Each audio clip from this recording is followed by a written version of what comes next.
وبركاته. الحمد لله رب العالمين وصلى الله وسلم وبارك على نبينا محمد وعلى آله وصحبه أجمعين. سبحانك لا علم لنا إلا ما علمتنا إنك أنت العليم الحكيم. اللهم لا سهل إلا ما جعلته سهلا وأنت تجعل الحزن إذا شئت سهلا. اشرح لي صدري ويسر لي أمري واحلل عقدة من لساني يفقه قولي. So my dear brothers and sisters, we'll get started inshallah ta'ala. And before the recap, I think just one quick point that we just want to remind ourselves as well inshallah ta'ala. We know, sisters,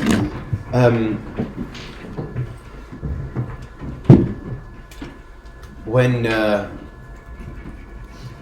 when the jinn, as we said, the jinn, yeah, when they first heard the Quran, what did they mention? What did they say? And the jinn, what did they say? It says, "Inna sami'na Qur'anan ajaba." That we've certainly heard some like an amazing Quran. Inshallah, that's how they described it. And then the second question is that what was it that made them feel so amazed though?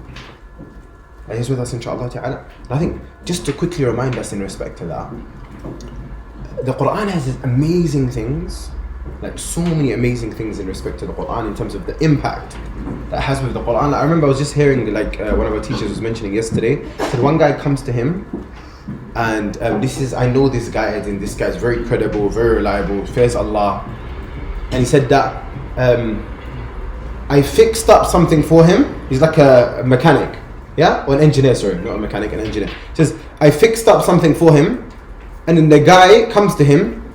He said, look, I want to give you the evil eye. He said, should I give the evil eye to you directly or should I give it to your keys? Is with us? So the guy said, to the keys. The guy that Sheikh knows, to the keys.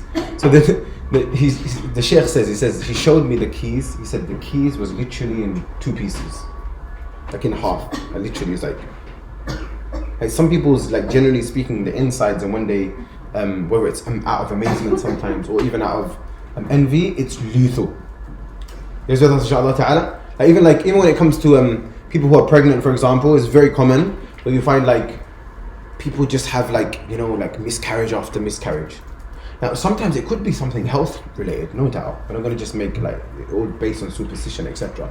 But sometimes it is very possible that it's connected to evil eye, especially if you're sharing it with people who are trying to have children and have been trying for a long time, and you, mashallah, if it's a sister or if it's a brother who's married, for example, and they've tried first go and the wife's pregnant and the brother's about to be a father. Does that make sense, inshallah ta'ala? But why are we sharing this point? Because all of these things, when you hear about these, whether it's evil eye or when you hear about envy, etc., it shouldn't make us have fear. What we should understand is that who was the one who gave the power for that to happen from the get-go. Again, inshallah ta'ala. And that if a person lives with the Quran and they actually connect properly, then they'll be protected regardless how bad, whatever comes their way. They've got a shield, like a spiritual shield covering them at all times. Again, inshallah ta'ala. In respect to yeah?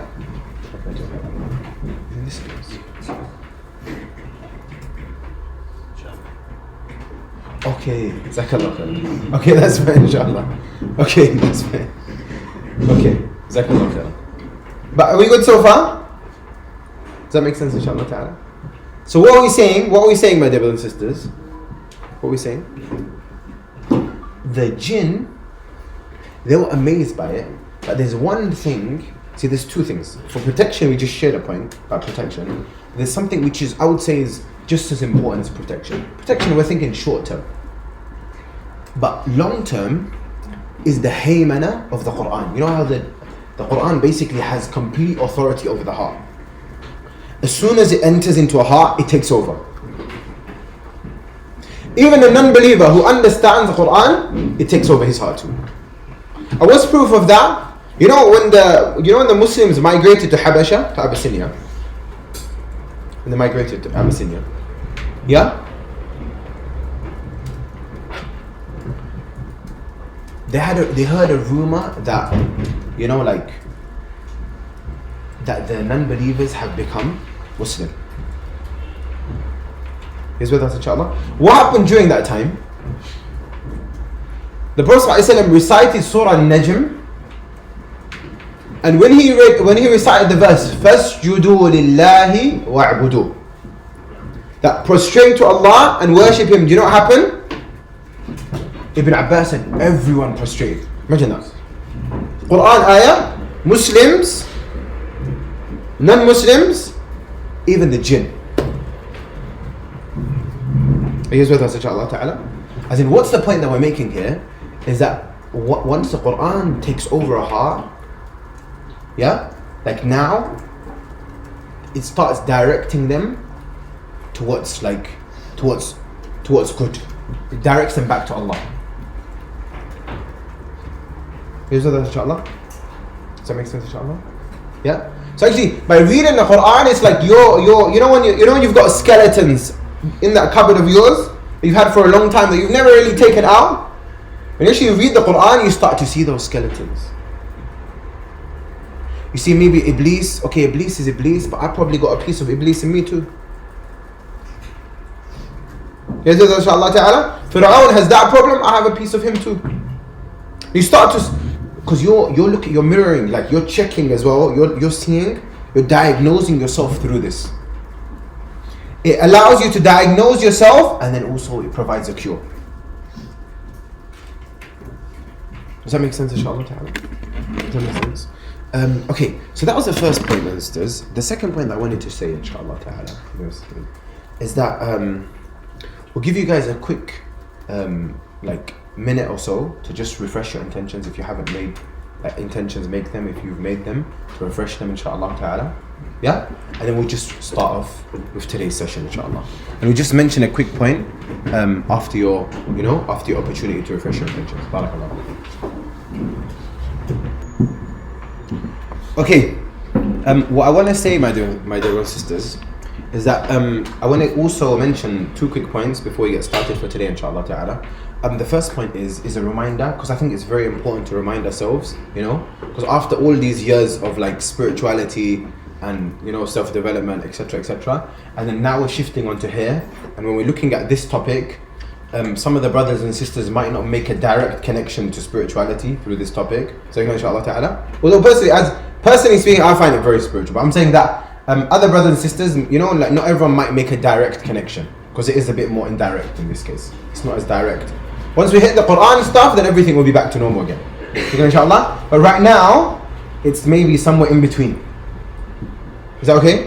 So what I want to say is that the purpose behind us spending time on this stuff, just to remind you guys, is that in order to make full benefit, if you want to look at the Quran as your ultimate, everyone, all preachers say direct people to the Quran. But how many people have read the Quran and they benefit, but they don't take maximum benefit? They can't, because they don't have a skill set. So inshallah, our goal is not just say go to the Quran, but we want to show you guys how to actually do that. But in that process, what that means is that you have to go through some of these processes in the process. So inshallah, you have to actually connect. Otherwise, if you don't do this, all you're going to do is you're going to go on YouTube your whole life, basically. Make sense? And you might benefit, you may not benefit. Like, I'm sure you'll benefit, inshallah. But I'm saying it's more of like, you're always going to be too dependent on other people. If you want to like have your spirituality connected to the Quran directly, that you're going through a problem, you open the Quran and you're looking for an ayah to speak to you, for Allah to speak to you. You're looking for comfort from Allah. You can't do that if you can't connect to the Quran. And most people haven't connected to the Quran. Inshallah ta'ala. That makes sense? Is with us? You always look for someone else who reminds you of the Quran or reminds you of Allah, for him or her to help you out. Don't get me wrong, I'm not saying, also let me just clarify, I'm not saying that okay, reminders, that means after that, like we don't need no reminders. No, we're not saying that. You still need reminders. Even the people of the past had reminders. But I'm saying then you also become more self-sufficient, or more independent, should I say. Yeah? More independent in this area, where you can connect directly more than before. So inshallah ta'ala, Before it's like you're always asking, you're always seeing someone else, they're there between you and the Quran. Now you see the Quran and no one's there with you. Yeah? Does that make sense, inshallah ta'ala? Is that okay, inshallah? Second point that I want to say to all of us, my dear sisters, is that today, and generally as a whole, if you haven't, we're going to give you guys like 2 minutes. If you haven't done istighfar, and you feel like, if you feel like, you know, for example, like, you know, maybe there's something, you need something to tidy up your life slightly, etc., whether it's Tawbah, for example, then I would encourage that within this time, if you haven't done like 100 times at least, you know, like the Prophet ﷺ would do 100 times every morning or every day, so inshallah, if you haven't done that today, I'll give you guys 2 minutes to do that, because these topics like the Quran and the relationship with Allah is very sensitive. When a person's heart, like when the heart's not like fully ready, they're gonna struggle. They're gonna struggle. So inshallah ta'ala, the heart's not fully ready, they're gonna struggle. They're not gonna make a connection. That's what we told you guys. What did Uthman say? لو طهرت قلوبكم ما شبعتم من كلام ربكم. If your hearts were pure, yeah, you would never feel what? Tired of connecting with the speech of your Lord. It's never like, it will never quench your thirst. And so if a person feels that, okay, I've got a few like, you know, dents, I've got a few like stains, then what does Allah say? He says, وَاسْتَغْفِرُوهُ لَعَلَّكُمْ تُرْحَمُونَ. So inshallah, like seek forgiveness from Him. Perhaps what will happen? In hope, you'll have some of His mercy. So anytime there's like, you're not connecting, there's probably a sin between you and that connection. All you have to do is literally, you make tawbah, you do istighfar, and now the water starts to flow again. Is that okay? So we'll give you guys like a minute or so. Anyone who hasn't done it, I think it would be wise if they do it, inshallah. Okay. Okay. بسم الله والصلاة والسلام على رسول الله وعلى آله وصحبه أجمعين. سبحانك لا علم لنا إلا ما علمتنا إنك أنت العليم الحكيم. اشرح لي صدري ويسر لي أمري واحلل عقدة من لساني يفقهوا قولي. يا حي يا قيوم برحمتك أستغيث فلا تكلني إلى نفسي طرفة عين. Okay, my dear brothers and sisters. So the last session we covered the surahs, we covered ayahs, right? You remember that? What else did we cover? Al-Makki and Al-Madani. You remember all of that? Al-Makki and what? And Al-Madani.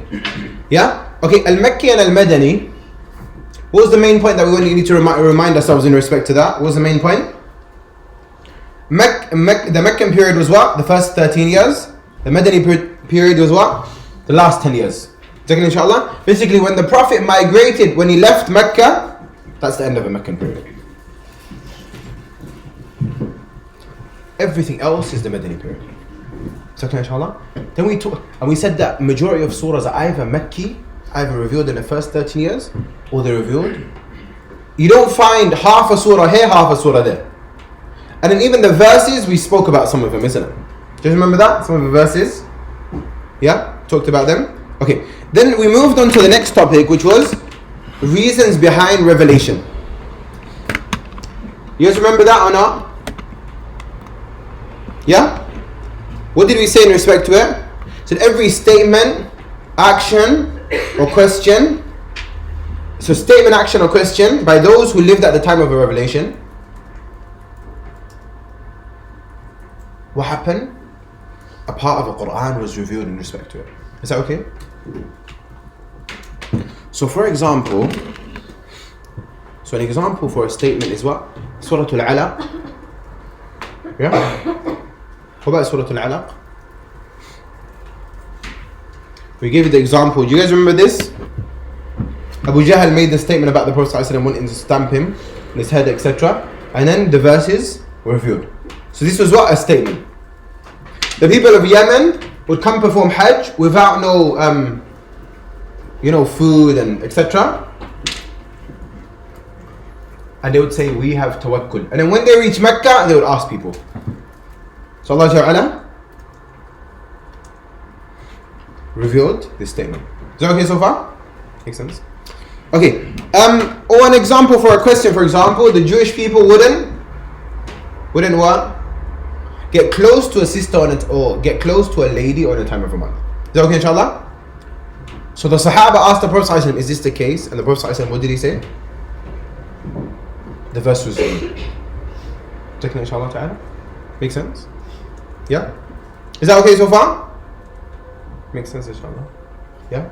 But this will, in terms of this particular one, this will come up a bit later today anyway, inshallah. But are we good so far? Inshallah? Okay.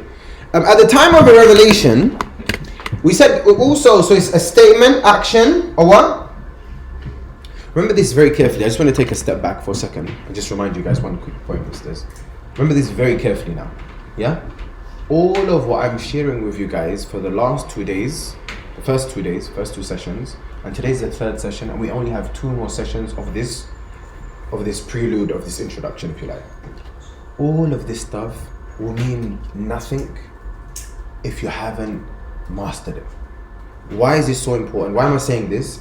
Because when we go to the Quran and I say stuff and you're like you're baffled basically, it's because I'm basically setting this so when we start implementation over the Quran, it becomes fluid. I'm not expecting for it to become fluid, but the stuff, if you don't fully get it, you fully appreciate it. We actually go when we go through the Quran directly, then you're like, oh, now it makes sense. Okay, Jazakallah. Oh, wow, okay. Does that make sense? Does that make sense, inshallah ta'ala? Does that make sense? And the second point that I want to mention, 2 points. The first point is that point.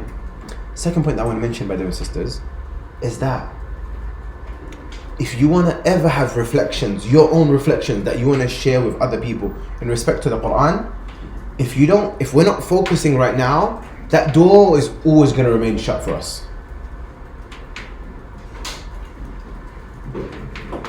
Is that clear? That door is always going to remain what? Closed. Is that okay?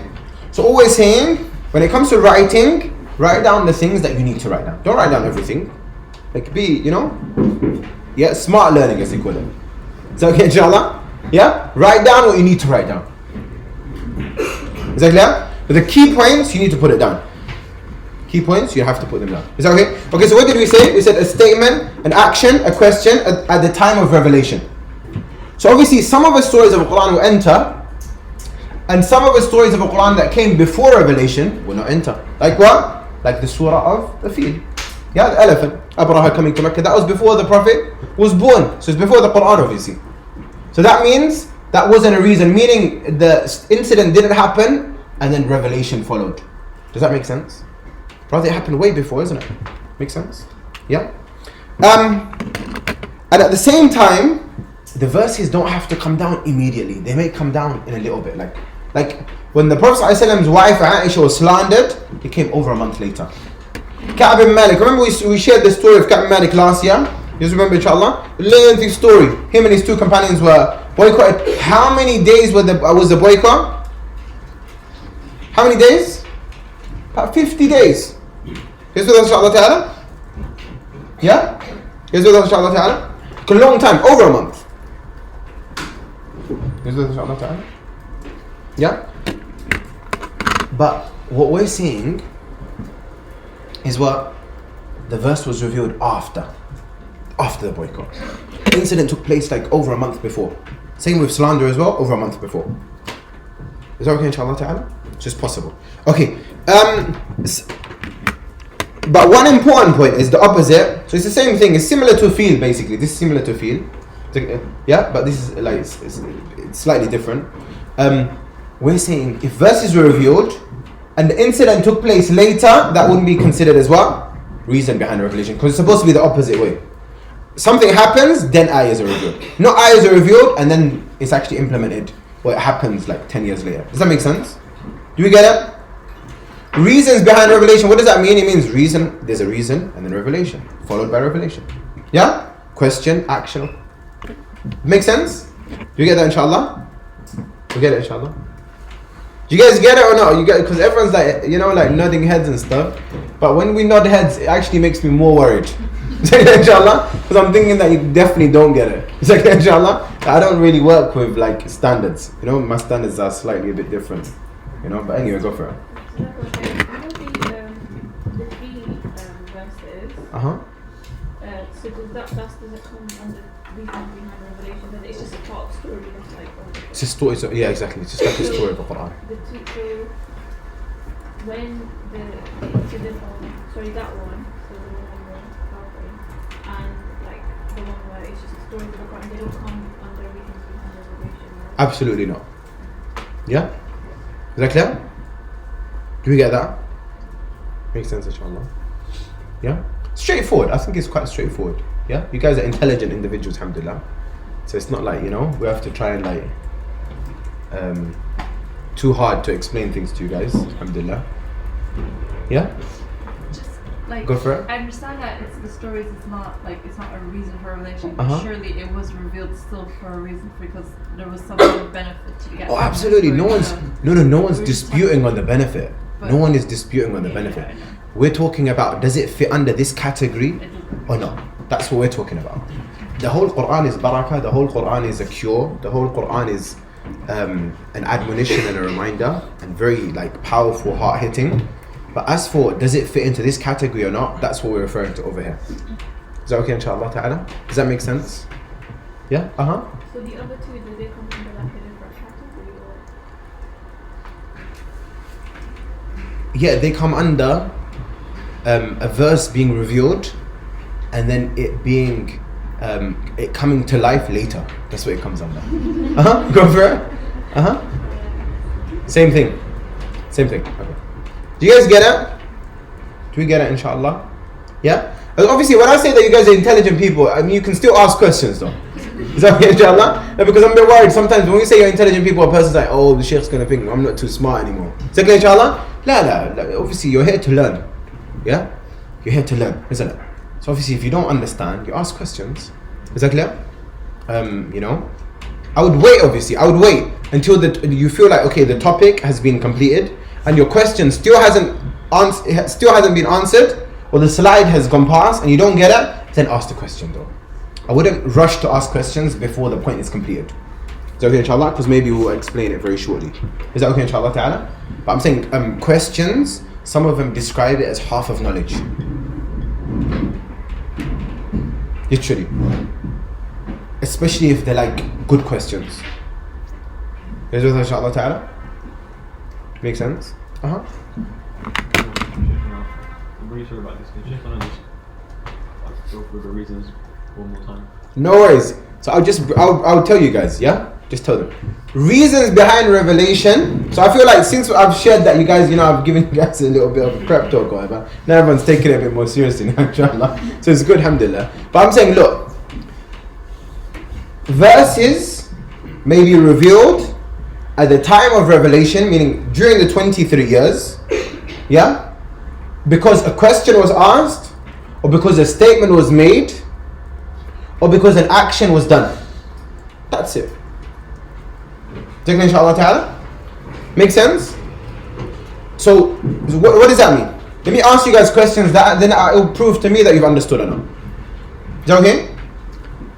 An action is done, and it's followed by revelation. Would that come under reasons behind revelation? Yes. Yeah? Would it come under it? Okay. There was revelation. Revelation came down. 5 years later, there was a question about that revelation. Does that come under reasons behind revelation? No. Brothers agree with that as well? Why? Why doesn't it come behind? Why? That was it. Exactly. So we have to have a reason, and there's only one of three reasons. A question, a statement, or an action. That's it. I mean, a statement was made, and in response to that statement, or in response to that action, or in response to that question, verses were revealed. That's what it basically means. Yeah? So basically there's what? There's two things. An incident, verses are revealed. It has to be in that order. Maybe we need to put it like that. Maybe make it a bit more mathematical for you guys. Yeah? Is it inshallah? There has to be an order. What's the order? An action, statement, or question. What happens after that?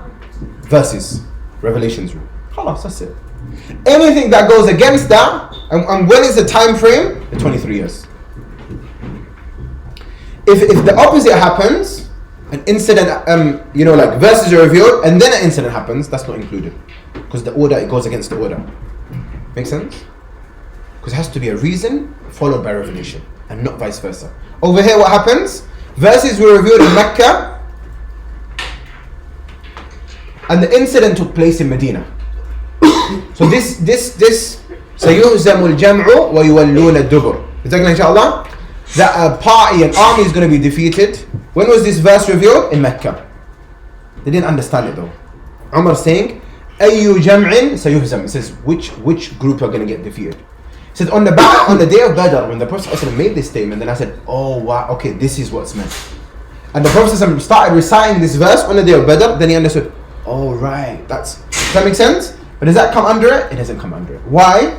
Because the order, it goes against the order. So incident has to happen, followed by revelation. Go on.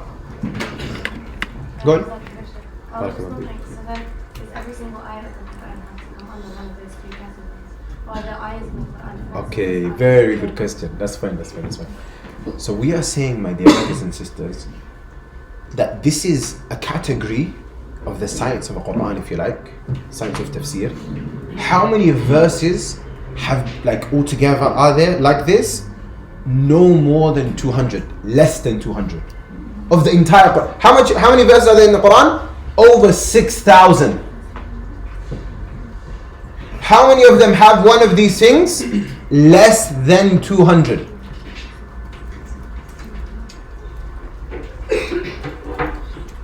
Does that make sense?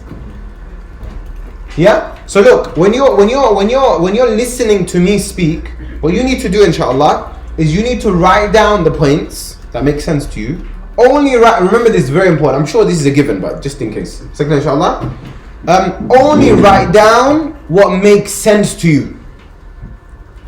Don't write down what makes sense to your neighbor. Don't write down what I'm saying. Write down what makes sense to you. Not to me, to you.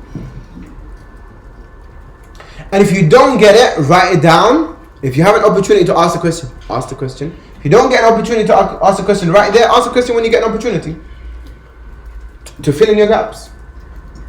Does that make sense? Does that make sense, inshallah ta'ala? That makes sense? Second thing is, after I've explained the whole topic, you need to reorder the topic to help you, to aid your learning. You have a different, the way you learn is probably very different to the way I learn. So you need to put it down in a simple, like, maybe it might just be like 5 lines. The whole topic is summarized in 5 lines. It's possible. But in those 5 lines, you put in all of the important points and there's no gaps. So you're able, that means within those 5 lines, you're able to break it down to your fellow brother or your fellow sister, a sibling, a friend. And they've never studied this before, but they're like, oh, you know what, wow, like, okay, guess what else, inshallah. Does that make sense? Like with me, and this is maybe the last point that I'll share on this, teaching how to learn sort of topic, is that we teach you guys. Tomorrow, I have another session. Is with us? Tomorrow we have another session with like a couple of other people where I just teach them the same topic. I go through the same slides again. But this time, I done it last week. I cleared last week's slides in about less than an hour. Are you guys with us? Maybe like three, 4 people, that's it. Second, inshallah ta'ala. And then again, I go through it again on Thursday. Does that make sense? The third time, basically. Does that make sense, inshallah ta'ala? And do you know why I do that, sisters? Because each time I go through it, it just helps my own retention.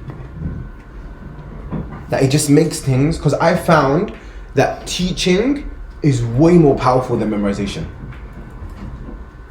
Teaching, if you're able to teach something, it sticks with you for years. It's shocking, actually. Like the power of teaching is phenomenal. Like Allah has blessed it. Like subhanallah. Like the person who benefits the most from teaching is by far the teacher, by far. Inshallah ta'ala. So obviously you're helping people. I only share it, by the way, sisters. Even the people that I share with tomorrow, people I share with Thursday, I only share it with people who want to learn though. That's my condition. People who don't want to learn, it's okay. Second, inshallah, if they don't want to learn, I'm not going to waste my breath. How I see it is that this stuff is gold. And I only want to share that gold with people who appreciate that gold. They want to come and enter into that vault for a short space of time, and then they leave after the hour. Or they leave. You guys with us? But if they see it as, you know what, I can see that they're not even paying attention, I'll say, you know what, Jazakallah khair. I'll just get my laptop. Say, we'll speak later, inshallah. Yes, with us, inshallah. Basically, meaning what I'm trying to say, sisters. I'm not gonna be rude. But I'm saying that I feel it's so important. Inshallah, as in that it has to be both sides. That one side feels passionate about it, but the other side feels passionate about learning too. Only when it's a two-way thing can we move forward. Is that okay? That makes sense, inshallah. Yeah. So that's why I'm saying that I would encourage you guys, if you want to really connect with this topic, you've got to spend a bit of time with a fellow brother or fellow sister or whoever it is that you want to spend time with. Could be a sibling, even if it's a sibling who's 4 or 5 years old. You know, although 4 or 5 years old might be a bit of a tough one. Yeah? Yes, with us, inshallah. But you know, it's worth a shot. So inshallah, there's some of the people of the past, believe it or not, some of the people of the past, they used to actually gather children, like, you know, like we're talking about like 3-year-olds, 4-year-olds, 5-year-olds, a group of them, and he teaches them. The children have no idea what he's talking about. But you know what happens in the process? He helps himself. Are you with us? And you know what another thing is? You know when you're teaching children, it shows that it basically enhances your teaching on another level, because that means you have to reword everything and share it in a language that they. And if you can teach children, you can pretty much teach everyone. If you're able to teach children, you can pretty much teach everyone. So inshallah, obviously, although adult learning is like, or adult teaching, it requires a different skill set to teaching children. Like, it's a very different skill set, because adult learning, like, you know, adults are, you know, they have their own challenges. Second, inshallah, yeah. Children have challenges and adults have separate challenges. True. So it's good to be aware of that, isn't it? Yeah. Especially when it comes to attention span, they're like, you know, with adults normally, you have to always give them an opportunity to speak. They just want to share their view and everything. Second, inshallah. And so even when I go to conferences, sometimes I'll just say, look, I know you guys want to go for it. I want to hear what you guys got to say. You guys, okay, Bismillah, you speak, inshallah. Tell us something. And you guys with us? And everyone wants to speak, and they're more than happy to speak as well. You guys with us, inshallah? So I'm saying that's how adults are. Adults are a bit different. Adults need a lot of interaction.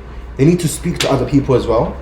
They need to compare what they're learning to previous experiences and to things that they already know. Their attention span's like super short. Inshallah ta'ala. So only if it's a conversation can they survive. If it's one way, like rote learning, you guys with us? Like the adults, they just like, you know, oh yeah, Sheikh. You guys with us? It's like that. It's like they're half dead sort of thing. And they say, don't worry, you know, like they sort of get it. Make sense? Does that make sense? That's normal. Yeah, that's very normal. Is that okay, inshallah ta'ala? Okay, do we get that so far? Do you understand this point then? So we're saying, the last point is that learn this stuff for yourself. Right now, have the intention, I'm learning for myself. But then master it, and then if you're able to pass it on to someone else, that's where you'll see the gaps in your knowledge. When you're learning right now, you won't see the gaps. When you pass it on to other people, that's where the gaps will show up. You see, it'll poke holes in your own knowledge, to be fair. You'll be like, oh wow, I didn't realize I didn't actually know this stuff properly. Well, these points, they're not actually clear in my mind. That's why when they asked me questions, I was a bit thrown off. I didn't really think about that before. I wasn't really. Does that make sense? You see how comprehensive you've actually understood like the topic. So just on this topic where she's like, you need to master it. Unless like Sheikh openly asks us a question to sort of like you know, how do we know that we've mastered it? Because we're obviously new to this. So Yeah, so what we're gonna do, that's fine, that's a good question. So what we're gonna do is maybe from next class, but we might even start this class, but specifically from next class, and some we've had requests as well.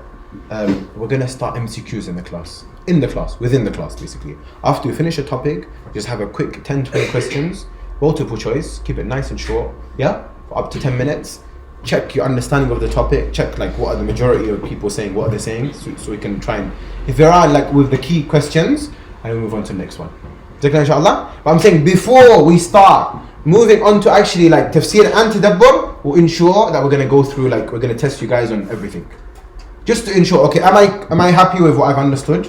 And it would be an encouragement. The goal is not to, with our test, the goal is not to do with like, okay, if I do well in the test and some people are sweating now. Is that us? That's not the goal behind it. Like, that's not the goal. I don't really care. Like, does that mean, like, my goal is, my focus is on effort.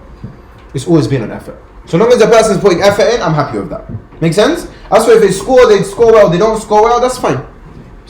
We're all going to get to the same destination. So long as the effort's being put in, you eventually get there. Just some of us might get there a bit earlier than others. That's fine. That's fine. Is that okay? Makes sense. Okay, any questions? So you know the if, Yeah. how there was a gap. Is that considered a reason? That's fine. That's fine. Yeah, that's fine. Because that was within it, isn't it? As soon as the slander was over, literally that's what ended the slander. That's what ended the boycott. Verses were revealed, then the boycott was over. Verses were revealed, then Aisha was proven innocent. Make sense? Just within the incident, pretty much. Is that a question? Okay, we're gonna have a break. Is that a question as well? No? We're gonna have a break for 90 seconds. Yeah? Because we spoke for a long time. 90 seconds break, inshallah, and then we'll speak to you in 90 seconds. Okay, so along with that, ministers,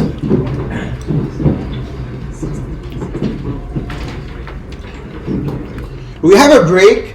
I would encourage that, just like refresh your intention as well, inshallah. Yeah? So you don't lose focus. We said, when is it critical? When what? When a verse doesn't make sense without it. So we have an example over here. We gave an example, and it needed to be, I think the example when I was looking at it needs to be tidied up slightly. Basically what we're saying, my dear brothers and sisters, is that the Arabs in Jahiliyyah, I'll give it a bit of context because I think it was at the end of class, so I didn't mention it in full. Yeah, that's why I thought I added these slides again. The Arabs in Jahiliyyah, what would they do? Once they've entered into Ihram, you know Ihram? What's Ihram, my sisters? Let's to ensure that we're all on the same page. What is Ihram? Is Ihram the tower stuff? Or, you know, or the shroud, the stuff that looks... I want to ask you is, what is Ihram? It's the state. Ihram, the definition, niyatul dukhul fi nusuk. The intention, you guys with us? Of entering in that sacred state. The additional stuff is called like libasul ihram. It's like the clothing of ihram. That's why a lady, she doesn't wear, why doesn't she like, does that make sense? She can wear like, it's more flexible on sister's side. Make sense? Exactly, inshallah ta'ala. Yeah? You know, as in she doesn't have that issue, isn't it? The only thing that she has an issue is wearing, in terms of wearing gloves and the niqab, etc. Yeah? That's a bit more, as in to wear, like specifically to actually wear the niqab, meaning. Is that inshallah ta'ala? Yeah? Or to wear like gloves, yeah, that would be problematic. Inshallah ta'ala. But if she done things, if she covered her face some other way with a scarf, that would be okay. But wearing a specific garment like that, even if it was attached to her abaya, it's still unacceptable. Right? That's still not allowed. You know this, inshallah? Yeah? That's actually like that's very problematic. That was specifically prohibited, like the Prophet mentioned, that the lady doesn't do these two things. Inshallah. Anyway, what are we saying, sisters? What are we saying? So what they would think is when they enter the state of Haram, they feel they can no longer enter into the house the normal way. It's like, you know, like you're not allowed to, like the guy's not allowed to wear normal clothing, fitted clothing if you like. You know, clothing that, you know, fits around the limbs. Because if you know, it's still clothing, isn't it? It's not, people say, oh, It has to be, you know, what do they say? It can't be stitched. That's nothing, that's some fallacy. Second, inshallah? You see this? That's not actually accurate at all. Nothing to do with stitched or not. What it's to do with is what? It's to do, does it fit around the limbs or not? So like meaning here, like meaning, is it like fitted around? For example, because you're wearing that, you're covering the limbs. The covering is, but when you've got something which is like around the arms, around the leg, like trousers, does that make sense? That's why if a person got, let's say you got a guy wore a thobe, for example, and he had maybe, I don't know, he had a spare thobe, and he was like, oh no, like I forgot my stuff in, you know, in London or whatever. So he got his thobe, and he's got a spare thobe in his bag, yeah? And he just got his thobe, and he wrapped it around, he took his t-shirt off, and he wrapped it around his top, like the top side. And he had another t-shirt, exactly inshallah, he removed his lower garments, his trousers, exactly inshallah, and he had another like thobe, and he wrapped it around like that, yeah? Although he would look very strange to all of those who see him, but he's done the job. But that would be considered as acceptable. That he's done what was required from him. Make sense? So it's nothing to do with it being stitched or not, it's to do with what? It's to do with what? Yeah, exactly, around the limbs, like specifically. Like inshallah ta'ala. That's what's actually meant. That's what you're not allowed to. That's what you're not allowed to do. Is that clear? Without a valid reason, basically. Yeah, without a valid reason. Is that okay, inshallah ta'ala? Makes sense? Makes sense, inshallah. So they would think that from the things that are prohibited during the state of ihram is entering into your house through the normal door. Because now I'm in the state of ihram. If I have to go back home, I forgot something, I have to go through the back, I have to like dig a hole. Make sense? Does that make sense? So Allah revealed the verse telling him this is not true. Like this isn't a correct practice, if you like. Make sense? You forgot something, go back the normal way, it's fine. Go through the normal door. Is that okay? Is that clear, inshallah? Go through. Is that okay? Does that make sense, inshallah? Make sense? Yeah? Okay. When is it? Was that because the people of Jahiliyyah would do these things when they... Yeah, this was a practice from Jahiliyyah, basically. Yeah, at time of Jahiliyyah. It's okay, inshallah. Okay. So when it's not connected, like in this case, this ayah, for example, there is a reason behind its revelation, which was what? The Prophet ﷺ was gonna go take over Mecca. There's a dispute actually, but this is one of the views. It's okay, inshallah. Point is, the Prophet ﷺ was either gonna go for Umrah to Hud, exactly, inshallah, or he was gonna go and to take over Mecca. It's one of those two, exactly, inshallah. And he didn't want to tell the people of Mecca. And Hatib, he wrote a letter to the people of Mecca to inform them that the Prophet ﷺ is coming. And the Prophet ﷺ made dua to Allah for Allah to conceal him coming. So Allah informed the Prophet ﷺ that Hatib had sent a letter to the people of Mecca. Why did Hatib? So the Prophet ﷺ sent some people who got the letter. Then he asked Hatib to explain. Check this out. I think at such an important point, yet the Prophet ﷺ still said, okay, I'm not gonna make an assumption. Hatib, explain yourself. And that's very powerful thing. This is specifically us sisters, like living in London, in the UK, etc. I feel like as a default, the guy is guilty until proven innocent. You guys with us? I found this like too many times. Like it's not like, okay, let me hear both sides of the story first. Let me actually know properly before I start slandering another individual. Make sense? And I remember one brother was saying, he said, when someone told me, he said that they saw, it was a friend of mine in Medina, he was a lot older as well, and he said, imagine someone told me that, I saw Yunus and Yunus was drinking some alcohol. He goes, would I believe that? I'd be like, yeah, I think you need glasses. You guys with us, inshallah? Or you need to get your eyes tested. Does that make sense, inshallah ta'ala? As a human, what is he basically saying? What is he basically saying, sisters? What does that mean? What does that mean? it means that he's not taking him seriously. He's saying, no, hold on. Let me, like, does that make sense? And then when he comes, maybe you can ask him, okay, you can ask the person directly, okay, my friend, like, this person said this, like, is there, like, you know, why would he even make that statement? Because it could be that you weren't drinking it, but it could be that you put yourself in a position that people may think that. Is that clear, inshallah? Maybe you're helping your neighbor, for example, like carry some of his, whatever. You guys with us, inshallah? Subhanallah, it's very possible. That's possible. You know, or you didn't know, you know, Allahu A'lam. I don't know about it. I don't want to give like random things. I'm just giving an example. So he's saying, Hatib was asked, okay, please explain yourself. So he said, the people of Mecca, they're actually from Mecca. Hatib wasn't originally from Mecca. So he wants to try take care of his, you know, his like what the people he's left behind, and you know all of his belongings in Mecca, etc. So he said, if he tells the people of Mecca this, maybe they'll like take care of whatever he's got there as well. Make sense? The other companions of the Prophet ﷺ, they already got people, so they got nothing to worry about. He says, because I want to have something that will give me a one up as well. So the people of Mecca will actually look after what I've left in Mecca. Make sense? And he said specifically, he says, I didn't do this because I've left Iman, or I'm happy with kufr or something like that.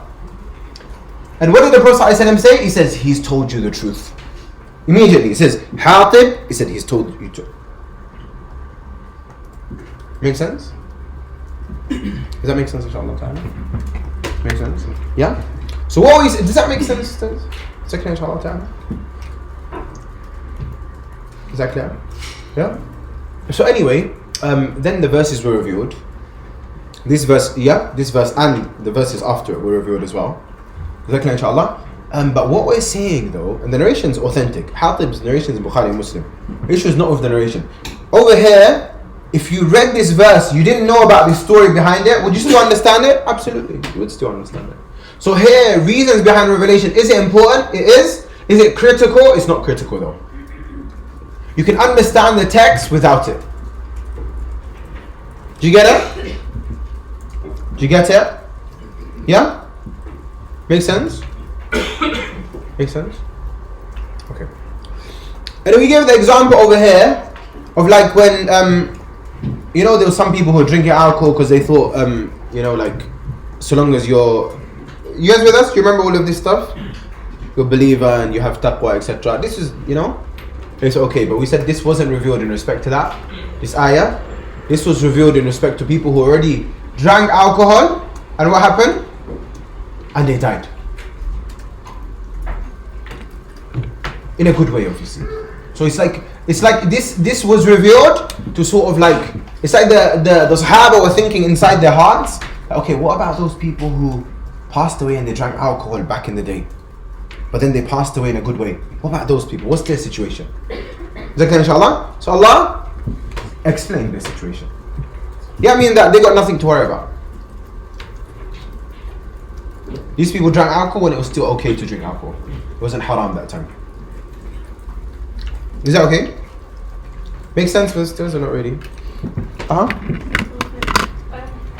would you differentiate whether it's critical versus how would you either it's critical or it's not critical.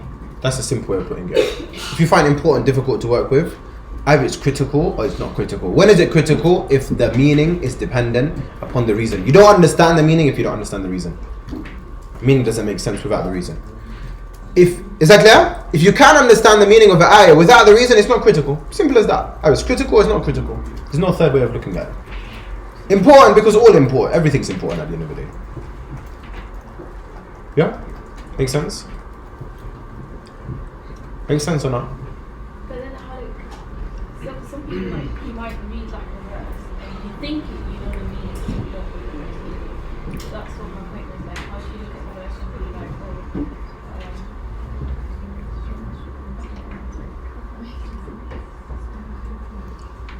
How can you look at the verse and what? So is it critical When you compare between the two, yeah? So you look at, for example, you look at the ayah, does it make sense? You look at the story, it makes sense. Okay, the story just re-emphasizes the meaning. That's all the story is doing. It's re-emphasizing the meaning, like over there. Yeah? And don't take these people Don't take these enemies of Allah, like people who are like allies, people who are like friends of yours. Make sense, inshallah ta'ala? So all it's doing, all the reasons behind revelation is doing in this case, is it's re-emphasizing the meaning. Make sense? Is that okay? Makes sense, inshallah. Okay, any other questions? No? Should we move on? Or should we have a break? Should we have a break? You guys no breaks? Okay, that's fine. Let's move on, inshallah. It could be an ayah or a surah. So it could be ayah. I would like to add on to that, in fact. It could be an ayah or ayat. Ayat meaning plural of ayah. Meaning an entire ayah or ayat may be revealed. Or surah could be revealed. Entire surah could be revealed.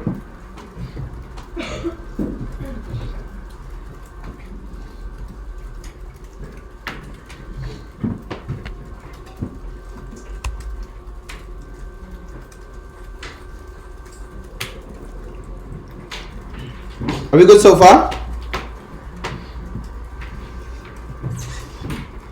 Okay, so I just want to mention one quick point about this slide specifically. This title of the slide is not in line with the rest of the slide.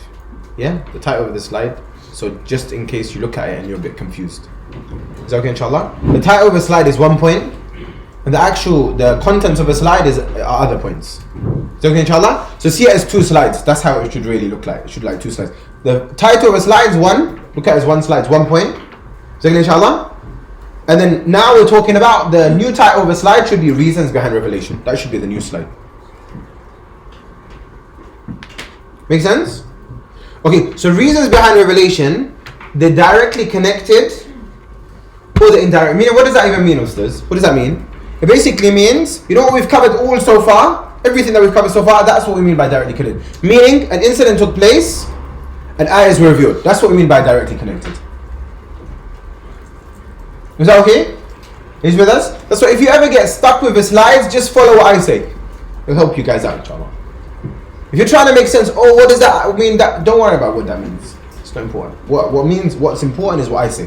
Is that okay, inshallah? The slides are just memory joggers for me to help you. Is that okay, inshallah? That's how I see the slides. Is that okay? What's the second point? Indirect. What does indirect mean by this?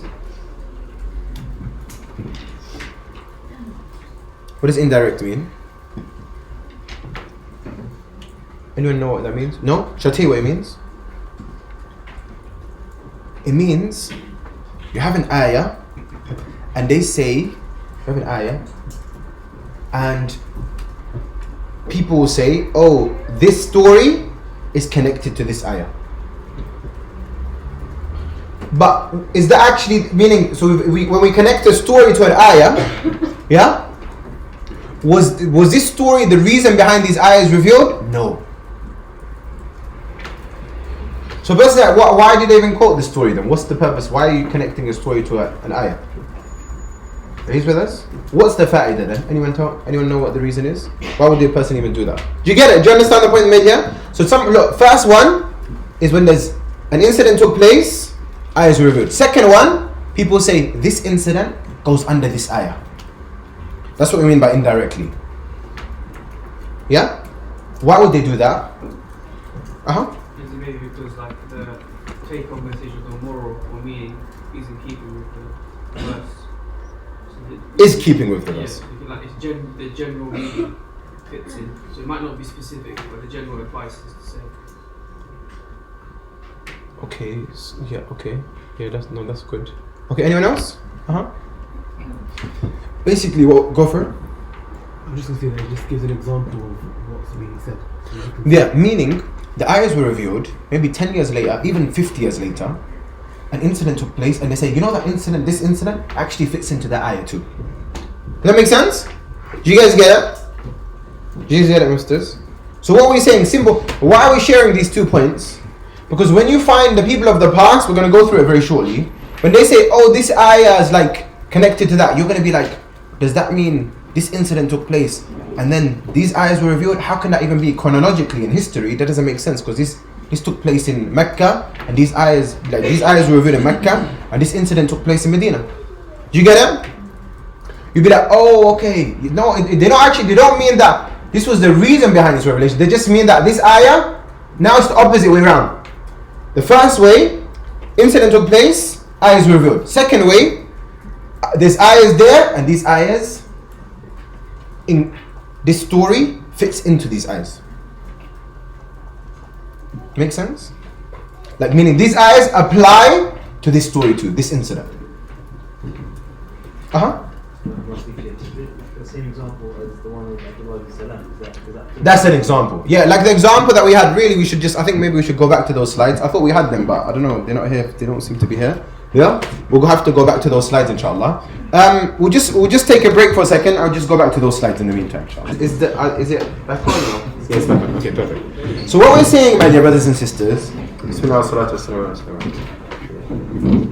is that an ayah, yeah, either an incident took place and a verse was revealed, or a surah was revealed, something was revealed basically from the Quran, revelation was revealed, or we already have revelation and we say that this story fits under this ayah.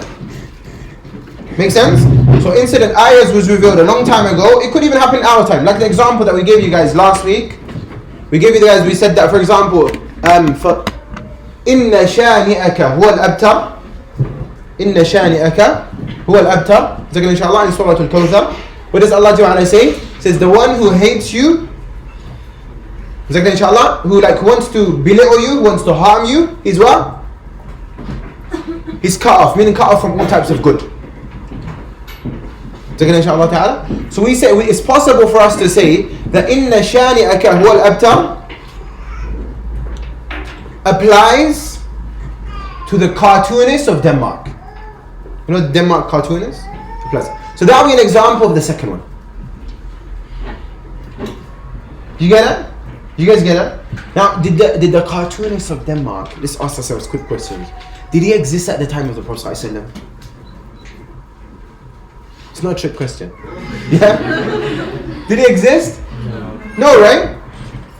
Sahana? How are we saying that there's a connection then?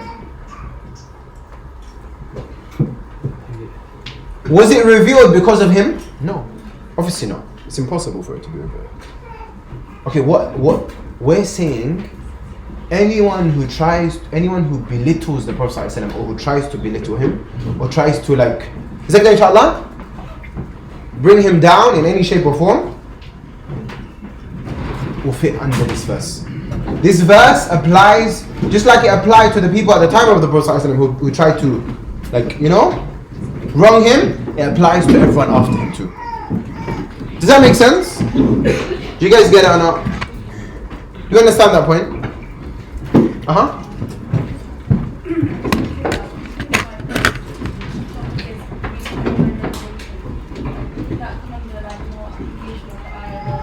The problem is, no, that's a very good question. So that's what the brother raised as well.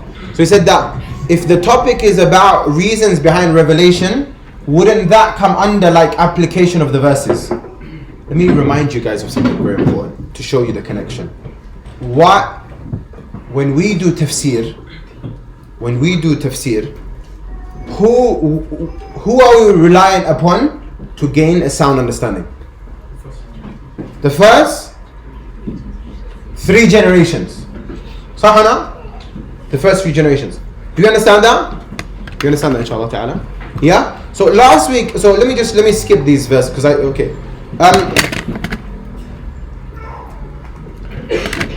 so look at this now. Look at this. The usage of the people of the past, when they use these statements, فَنَزَلَتْ فَأَنزَلَ اللَّهُ. So again, inshallah? Does that make sense? They'll call an incident and they'll say فَنَزَلَتْ, meaning after the incident, they'll call an incident and they'll say, and then what was revealed? This ayah. Or they'll call this incident, a story for example, and then they say, and then Allah revealed. Do you get it? These are the 2 sort of wordings. فَنَزَلَتْ or فَأَنزَلَ اللَّهُ. These are the standard usage when they call something. Like an incident in respect to revelation, and they will use this Arabic term. The fa means so, it's like so then. Does that make sense? Allah revealed. Meaning, so it happened this happened, and in return, the verse is revealed. Do you get that? You get that so far? This is directly connected, right? Do you understand that? Okay, where the problem comes is the next part. When it comes to application of verses, like the example of the Denmark, the usage of the people of the past is pretty much the same. The only difference is instead of saying فَنَزَلَتْ, they'll say نَزَلَتْ. Yeah? نَزَلَتْ في كذا, نَزَلَتْ في فلان. This is basically, does that make sense? And what they mean over here, they don't actually mean that it was revealed. They mean they're applying it to these people now. So when you're asking, do you see where the problem comes in? That's why if I don't teach you right now, you're not going to understand the terminologies of the people of the past. Do you guys get it? And whether we like it or not, if you want to have a sound interpretation of the Quran and you don't understand the terminologies of people of the past, that door's shut. It's not even possible, basically. Like, we're wasting our time if you don't have a sound understanding. Does that make sense, inshaAllah ta'ala? So, understanding their terminologies, they don't mean it was revealed. Basically, in Arabic, there's two words. It's called an-nuzul. Nuzul means, so it sends down. And then there's another word, which is basically nuzul is the first one. You know this one? Incident takes place, verse is revealed. Do you get that? That's what? What's that? That's nuzul. And there's another word which is called at-tanzil. What's at-tanzil? Application. Is that clear? So this verse applies to this incident. Or this incident also comes under this verse. Do you get it, misters? This is so... I mean, I can't stress how important this point is.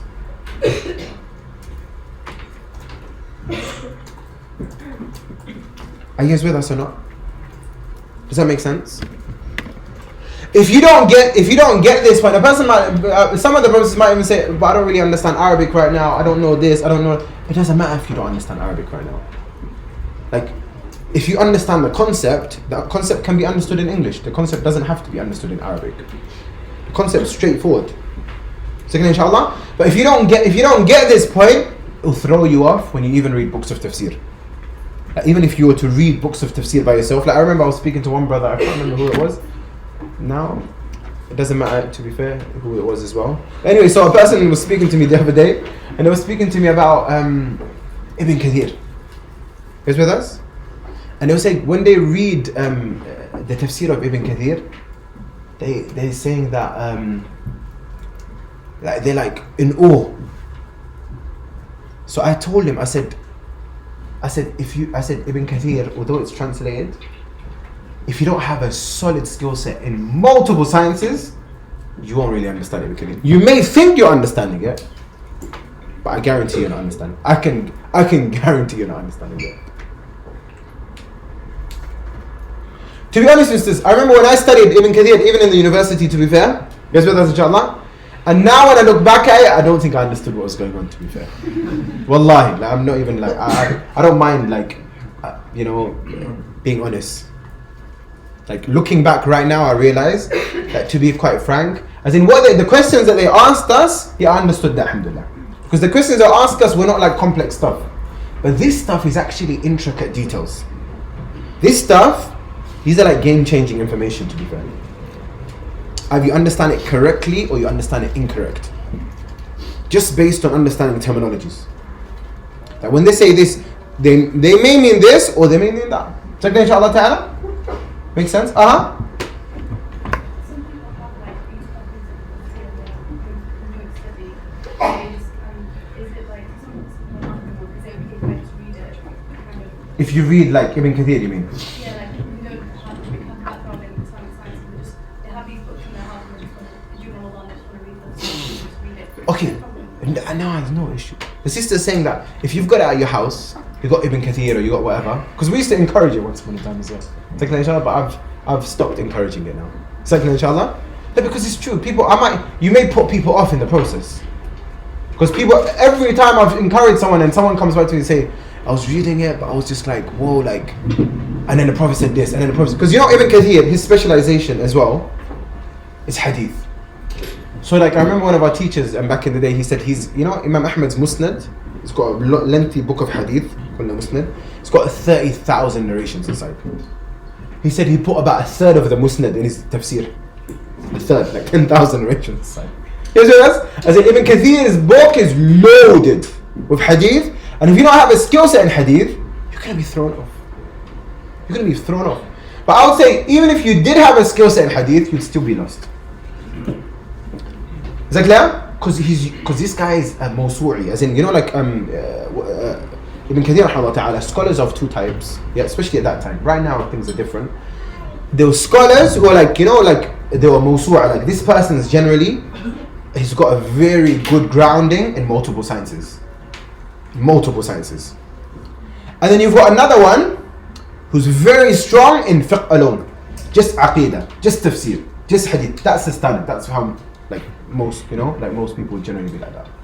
Second, inshallah ta'ala. Like right now in our day and age, it's mainly like that too. So either if you're good in one science, you're normally not very good at other sciences. Normally. Second, inshallah. Because it requires a lot of time to dedicate to each science. Does that make sense, inshallah ta'ala? Normally that's the case. As in, and to find a person who's good at more than one science, like they do exist, but they're not many in number. We good? Does that make sense, inshallah? Yeah? Is that okay? So if you read it, no harm. But I'm just saying, as in, I would read something that you might find more beneficial. Like even a Sa'di might be more beneficial. There was one that they were trying to translate for the last 3 years or so. If they do translate it, if it does come out, that for sure we would stop encouraging people to buy anything other than that book. So inshallah ta'ala, so long as it's a good translation, obviously. But I don't know if to this day, I don't think it's come out. Because in the Arabic language, that's the only one I recommend anyway. That's literally the only one that I recommend.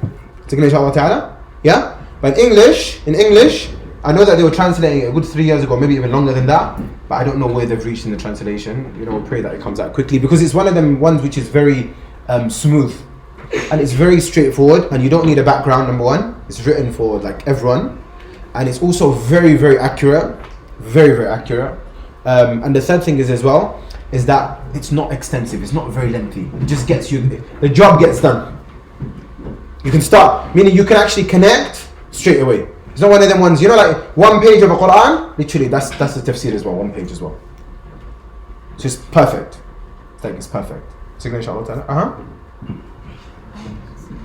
Just going back to, you know, the point where you mentioned about the directly and indirectly Yeah. connected. So you know when it's indirectly, that's not considered reason. Yeah, exactly. Yeah, when we're saying directly, what do we mean by that? Meaning, verses were revealed because of an incident. When we say indirectly, what we're actually saying is application. That these verses also apply to this. So, okay, inshallah ta'ala. I just want to mention one quick point though. The door of application is very, like, it's very what? I want to ask you guys a question to see, like, you know, your understanding. If we've got some verses in the Quran, majority of the verses in the Quran, were they revealed because of a reason or because of no reason? Did it need a reason? No, right? Majority of the verses had needed no reason. Inshallah? Majority of the verses in the Quran needed no reason. Inshallah? Okay, that's the first question. Second question is, what if we have a verse or verses, like a verse of the Quran, that had no reason behind its revelation? Can I say it applies to this incident in our times, for example? Can I do that or not? Can you do that? The answer is, you can do that. But I want to ask you a second question, or third question if you like. Can I say that these verses, yeah, were connected to this incident at the time of the Prophet ﷺ? Can I do that without proof? You can't do that. Do you understand? So the door of reasons behind revelation is very tight. But the door of application is actually like quite open. Is that clear? If you've understood that point and you haven't written it down, I would write that down. If you haven't written that point down, because that's not, I don't think that's a minor point. That's actually a big point. Yeah?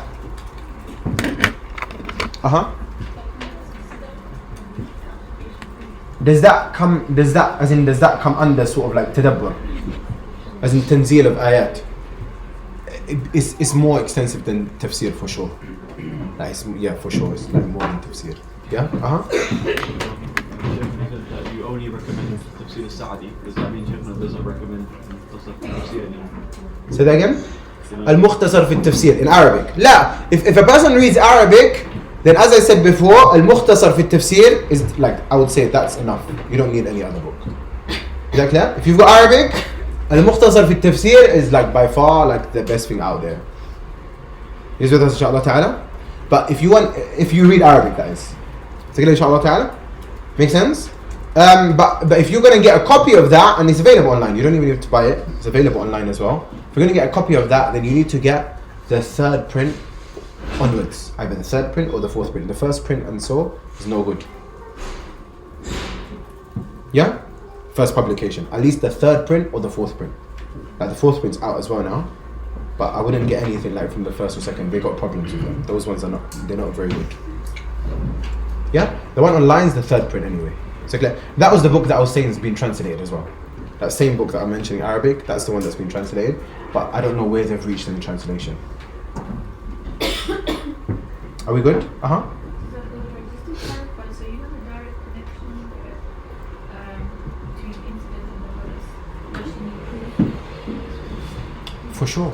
and the other You can't make up stuff like that, isn't it? the second one is The second one is when the door is open. The door for application is open. That will make more sense as we go on the day, as well as the next day as well, because this is basically the deepest part. You see this? We're just giving you guys an introduction at the moment. Does that make sense? But that will take time, obviously. Did you get it? You get it, inshallah? Do you understand though? Yeah? I just want to make sure that we all understand. If we understand, then I feel happy. That I feel like, alhamdulillah, that we're going so far, so good. Yeah? Can we have some confirmation that we sort of understand? You understand, right? Yeah? Okay, let's just ask you guys one question to actually make sure that the nods of the heads are accurate. Okay. So saying, when the people of the past, they say, and it was revealed. That's how, if you literally, say again, inshallah. What can it mean? What could it mean? Because of a certain incident. It could mean because of a particular incident, and normally, you know these points that we've said here, like these Arabic ones, this is mainly the case. It's not 100% bulletproof. This isn't watertight. This is mainly the case. Meaning, normally when they say this is what was intended. It could be otherwise though. It's not 100%. These points. Is that okay, inshallah? This is meaning when we look at the thing, because this is based on when you look at them, vast majority of the time when they say this, they mean that there was a reason and then revelation came down after. Is that okay, inshallah? Make sense? Or they mean what? Application. Do you get that, Mr.? Application? Yeah? Do you guys get it? You don't get it. Go on. What did you have to say about I'm getting revealed? We said that when it has this, normally it means that there's incident and then it was revealed afterwards. That was so. But that's It was the fa. Yeah, fa. Yeah, meaning فأنزل الله فنزلت. Is that clear, inshallah? Normally the fa, basically, you guys, jazakumullah khairan. Yeah, the fa. But when it didn't have the fa, we're saying this is normally the case. You may find cases where even application has the fa. That's also possible. That's not normal, but I'm saying it is possible. Second, inshallah. You get that? Otherwise, what they mean is what? Application. Does that make sense, inshallah? Make sense? Did you guys get that? Yeah, makes sense, right? Inshallah. We've translated it. It's there. Yeah? Is that right, inshallah? Okay. Let's finish off this part, because then we've got other stuff as well.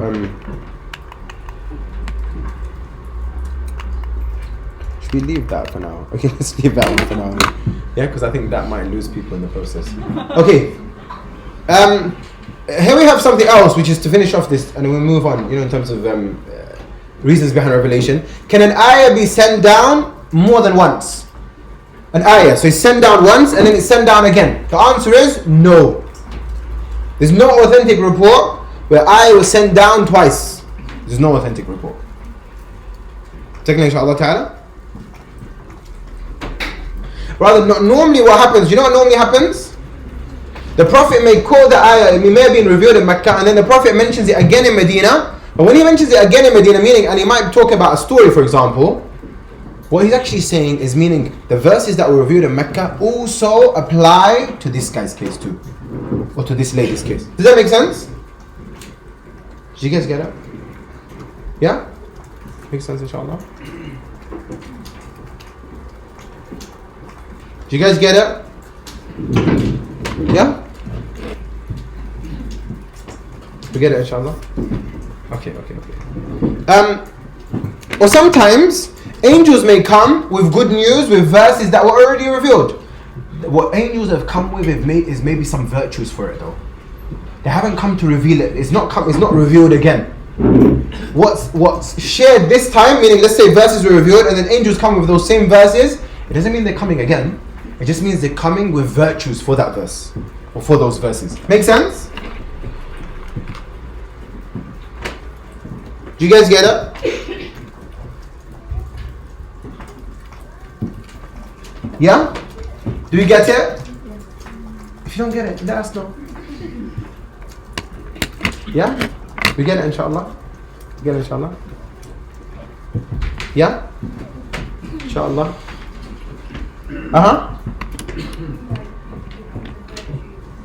Virtues of the verse. So let's say the verses were revealed, and then later on, the angels have come to give congratulations that there's virtues that are connected to those verses. Virtues. So like some reward, something special about the verse. It doesn't mean that the verse was revealed again. Is that clear?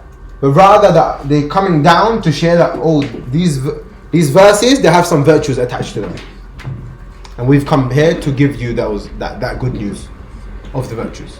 Makes sense? What's the example? We'll leave the example, inshallah. Yeah? Unless you guys have a specific one, then, unless you guys really want to know stuff or whatever, then maybe we can, know how, inshallah. But we have a break. We'll deal with it after the break. That'll be easier. Is that okay, inshallah? So we have a break right now, so I think it'll be a good opportunity to go for a break. Just because I don't think it was difficult, but I think it will be good maybe if you discuss it with your neighbor. Yeah? Like what we just spoke about, so at least that's how adults learn, as we said, isn't it? You have to discuss it with their neighbors. Is that okay, inshallah? Barakallahu feekum. Okay, should we continue, inshallah? Should we continue? Yeah? Okay, so, I wanted to quickly, Yeah, go for it. Yeah, go on. Okay.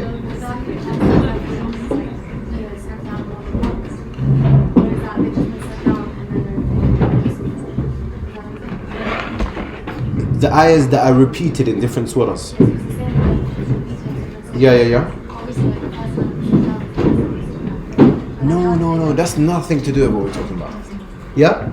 Ayahs, if an ayah is repeated in multiple surahs, there's no connection between them.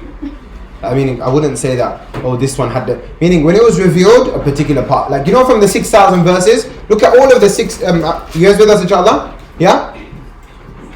Yeah? And what do? You see, okay, so these verses are revealed. Okay, that was part of the 6,000 verses. As for the ones that might be the same as them, even if it was the second time, third time, they're nothing to do with them. They're all separate.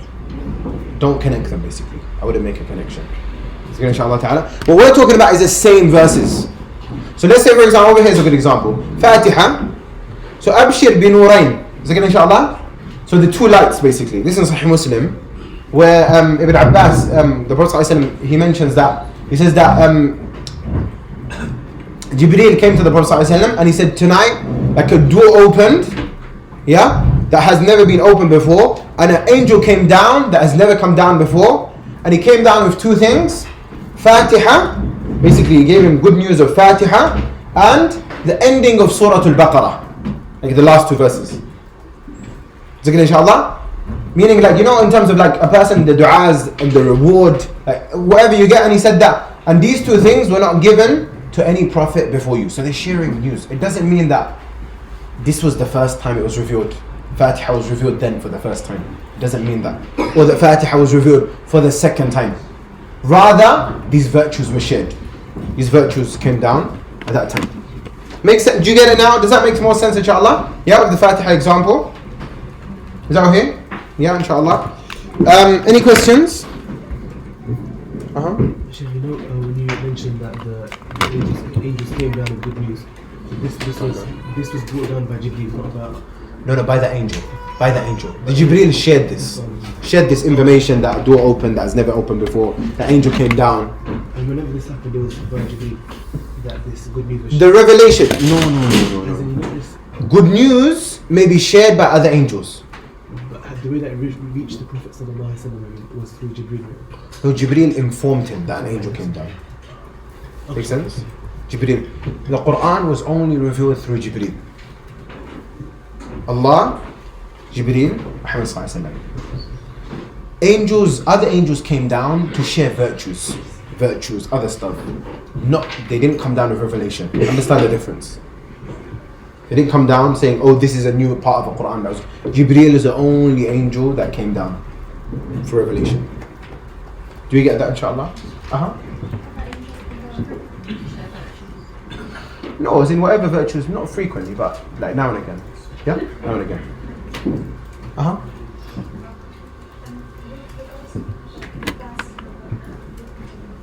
Sure.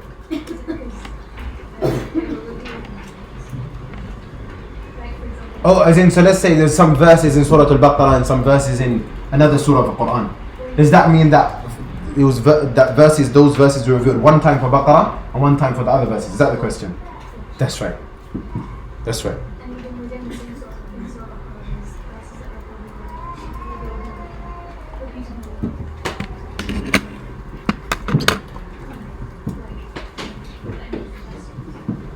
Like what?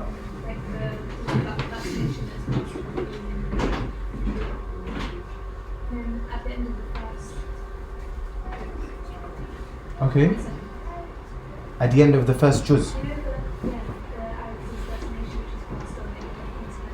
Oh, I see. Like تلك أمة قد خلت لها ما كسبت ولكم ما كسبتم. Yeah, ولا تسألون. Yeah, that comes twice at the end of Alif Lam Mim, at the end of the first juz. Like that, you mean? Does that mean like? Yeah. So it was all. So as in. So with these, what's it called? With this sort of stuff. Although it may be a verse that's revealed, like that's repeated in more than one thing, it still has its own revelation. It's not. They're not like, you know. Is that okay, inshallah? Makes sense? Is that okay? Meaning, so if it's revealed one time, it doesn't mean, oh, because it's the same thing, it was all revealed in one go, sort of thing. No, not necessarily. As in, it's possible for that to be revealed in one go. Yeah? It's possible for it not to be as well. Makes sense? Is that okay so far? Makes sense, right? Okay, now we have this one. This one, maybe at the end of the day, we might go to this slide. Is that okay? But otherwise, we'll leave this slide. This slide, like, maybe it might not make sense to you guys right now. Might be a bit too early to share it, that's why. Is that okay? Maybe at the end of the day, once we've covered loads of other stuff, then like, is that okay, inshallah? Yeah? Okay, now we move on to something that's really important. Really important. Just like the previous stuff, that was really important. This is probably as important, if not more important. You guys with us? Make sense? The first part was really important. Well, there are only 200 verses out of 6,000. That was for what? For the stuff that was revealed because of incident. But then we talked about applications. That door's open, isn't it? So that's talking about a lot of the Quran, the application part. That's why I said it's very important. It's very relevant. Is that okay, inshallah? But then the second part, now this is dealing with what? Al-Am. Al-Am. Or Al-Umum, if you like. So again, inshallah? So what about this? What does it actually mean? I didn't know what it means. But did someone say general? Did you say general? Yeah? Yeah, that's true. Yeah? So what's the opposite to general? Specific, right? Khas. Yeah, al-khas. There's umum and khusus. Yeah, that's right. Yeah, no, as in, don't feel shy. Yeah? If you got to say something, like, say it, inshallah. Is that okay? Okay. So we explained what it means. What we're referring to over here, though, we're referring to the verse. Yeah? Is the verse general or is the verse specific? And how important is it? It's super important. Why is it super important? Because there's no ayah in the Quran, but it's either general or it's specific.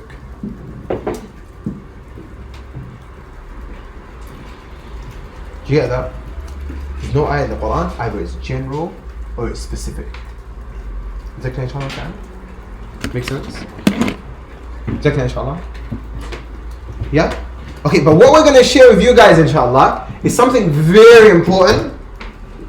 Because you know some of these words that al-am, and I just want to give you guys a quick, I want to make a quick point for the brothers and the sisters who may have studied a little bit to do with usul al-fiqh in respect to this in the past.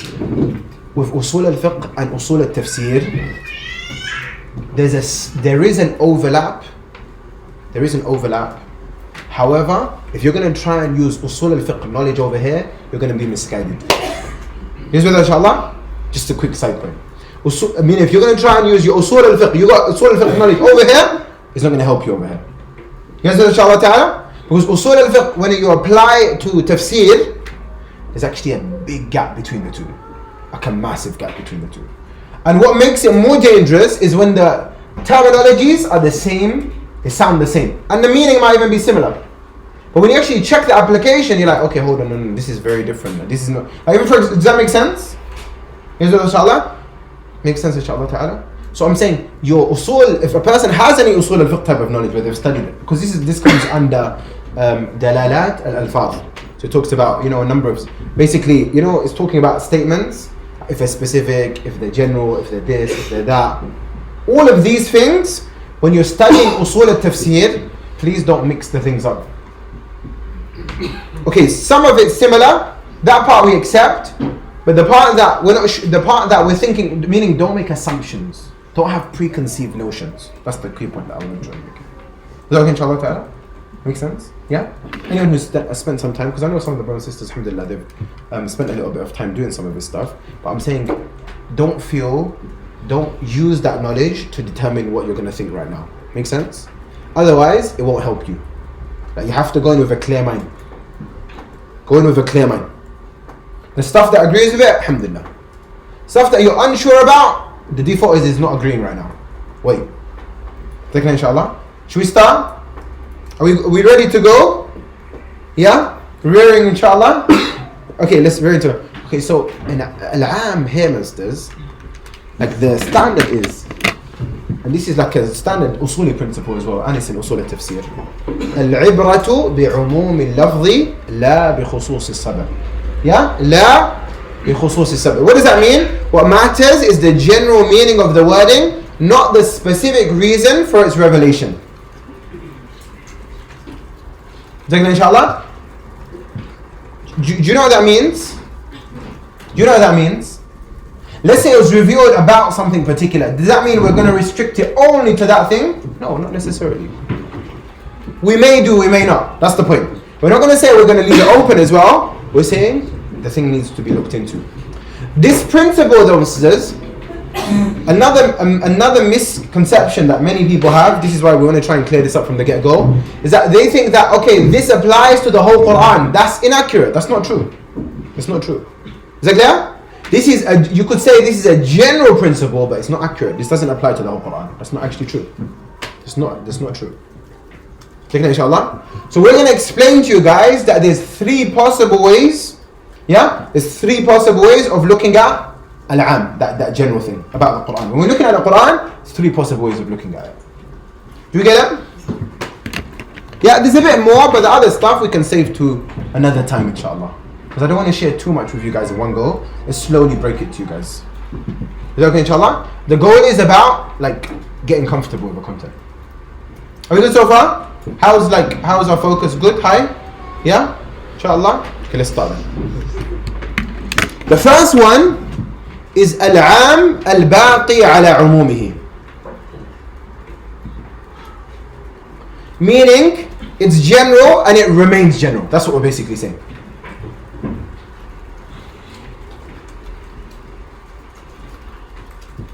Is that clear, inshallah?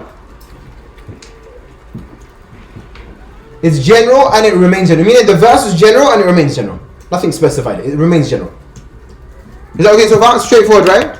I'm giving you guys, I'm going to break the three down first, just explain them briefly. And then I want to give you guys examples for each one by one. Is it clear, inshallah? Makes sense so far? This stuff is super important because this stuff differentiates between a person who knows what he's talking about and a person who's clueless. This stuff specifically. This stuff plays a massive role in understanding if a person knows what they're talking about when they do tafsir and a person who's making a mess of things. Is that okay, inshallah ta'ala? And may Allah make us from those who actually do things properly, inshallah. Yeah? Pay our dues, as they say. Yeah, we pay our dues, inshallah. Okay, so the first one's what? Is general and remains general. Do you get that? Okay, let's move on to the next one. Second one, al-'am alladhi urida bihi al-khusus. So it looks general, the wording is general, but what's actually intended, what's actually meant by this is not actually, as in what meets the eye is not like that. It seems general, but really something else is intended. What's intended? Something specific. You guys get it? Make sense? What does that mean? Meaning the wording looks general, but what's intended by it? Should I give you an example? Shall I give you an example? For example, you know, sometimes I do this, like it's a habit. Sometimes I do it. Sometimes when I say, and people always ask me, especially people who don't know me very well. I say, okay, we're gonna do this. They say, I'm talking about myself, by the way. So inshallah, I said, we're gonna do this. They're like, so who else? Yeah, so inshallah, yeah. But I said, no, I'm only referring to myself. Exactly, it's not the royal we or anything like that. It's something a bit different. But anyway, but do you understand the point? So who's intended? Just myself. But the wording sounds plural. Sounds more than one person, isn't it? Do you get it? The wording is like that, but what's intended is actually different. It's something more specific than like how general the wording is. Does that make sense? Is that okay? We'll get onto this. We're breaking the three down first, and then we'll move on, inshallah. Okay, the second one, al-'am al-makhsus. Al-'am al-makhsus. It's a general verse, but it's been specified elsewhere. What do you mean by elsewhere? Meaning outside the verse. So the verse itself hasn't specified itself. It's remained general. But when we look at another verse or maybe something else, that specifies it. Do you guys get it? Do you guys get it? You guys get it? What I've tried to do is I've tried to quote multiple examples, like a good 5 examples for each one. Yeah? To hopefully, in hope, inshallah, that Allah opens your minds and you actually make sense of it. Is that okay? No questions. Is that okay, inshallah? Is that clear, inshallah? We'll take the questions in a bit because I don't want to like lose flow right now. We'll take the questions after we've done it. Then if you haven't answered it, we'll take the questions, inshallah. Is that okay, inshallah? But otherwise, we want to like make sure that questions are there, but after we've completed it. If we haven't answered it, no problem, I'll take your questions. Is that okay, inshallah ta'ala? Otherwise, we're going to break flow. We're not going to actually get anywhere. We need to actually like make sure that everything's like making sense. 1, 2, 3. Okay, so let's just repeat it one by one. Al-'am al-baqi ala umumi. That's the first one. General remains general. Khalas. Is that okay? Second one, al-'am alladhi urida bihi al-khusus. So it seems general wording, but what's intended is that something more specific. Is that okay? That's an example of we that I gave about myself. Is that okay, inshallah? What's the last one? Al-'am al-makhsus. So it's general wording, but it's been specified elsewhere through something else. Makes sense? Straightforward, right? Do we agree that it's straightforward? So far? Yeah? We good to continue, inshallah? Yeah? Okay. Yalla. Here we have some examples of al-'am al-baqi ala umumi. So over here Allah says, Allahu khaliqu kulli shay. Allah is the creator of all things. What is he talking about? Meaning, he's a creator of all of a creation. Yeah? Creator of all of the creation. Now, let me ask you guys a question. Is there any exception to this statement? No. It's literally everything. All of his creation. It's general. It encompasses everything. Make sense? Are we good so far? Make sense or no? Yeah? Inshallah.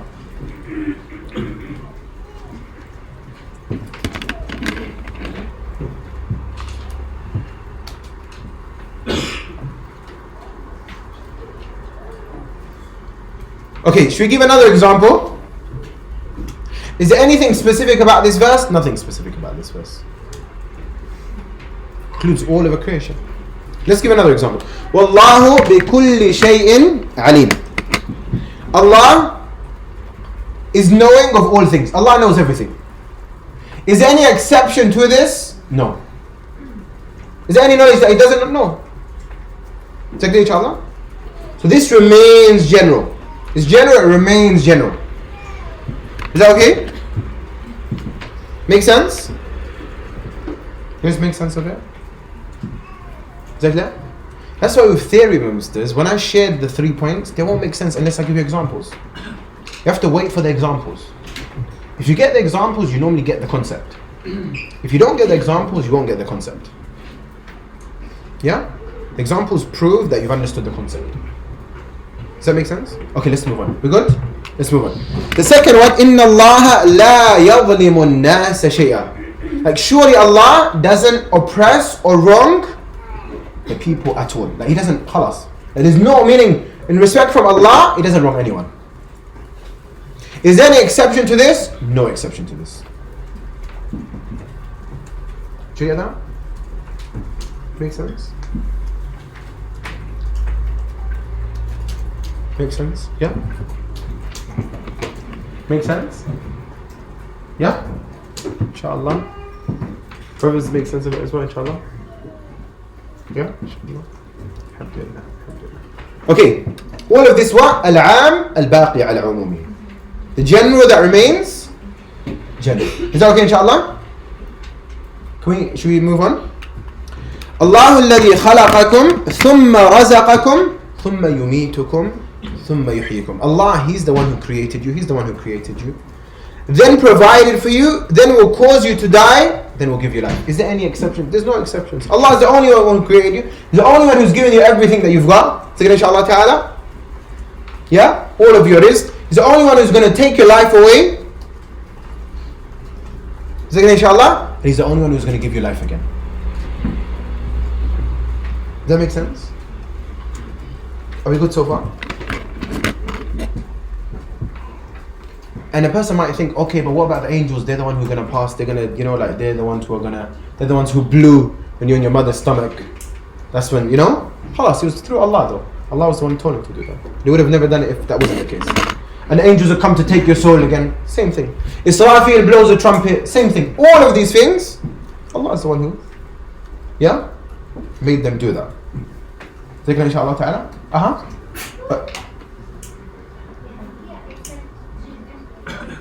Say that again.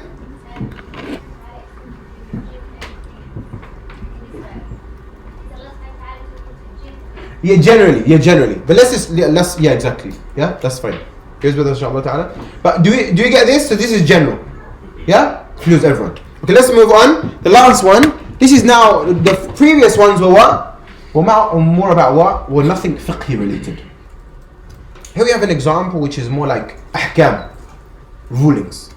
So حُرِّمَتْ عَلَيْكُمْ أُمَّهَاتُكُمْ. That prohibited to you in respect to marriage are your mothers. There's no exception to that. I mean, you can't get married to your mother. Second, inshallah? There's no exception to that. Make sense? Do we get that so far? Yeah?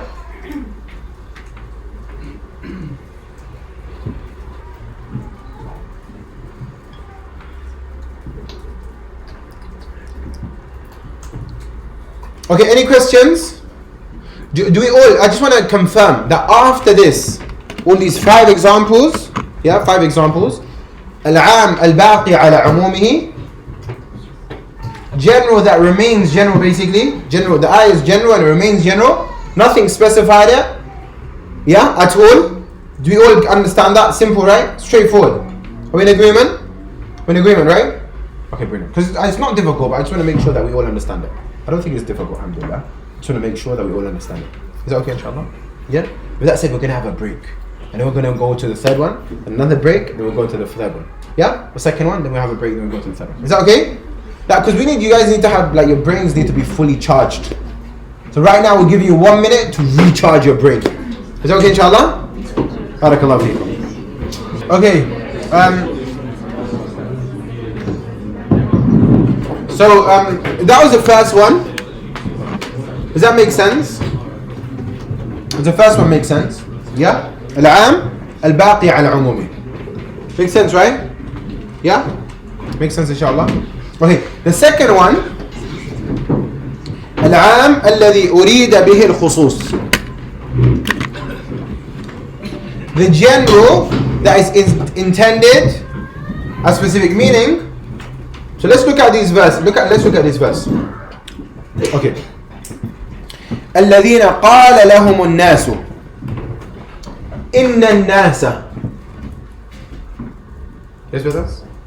Okay. So first of all, الذين قال لهم الناس. Those to whom. Let's scrap hypocrites because that won't help us in what we're doing right now.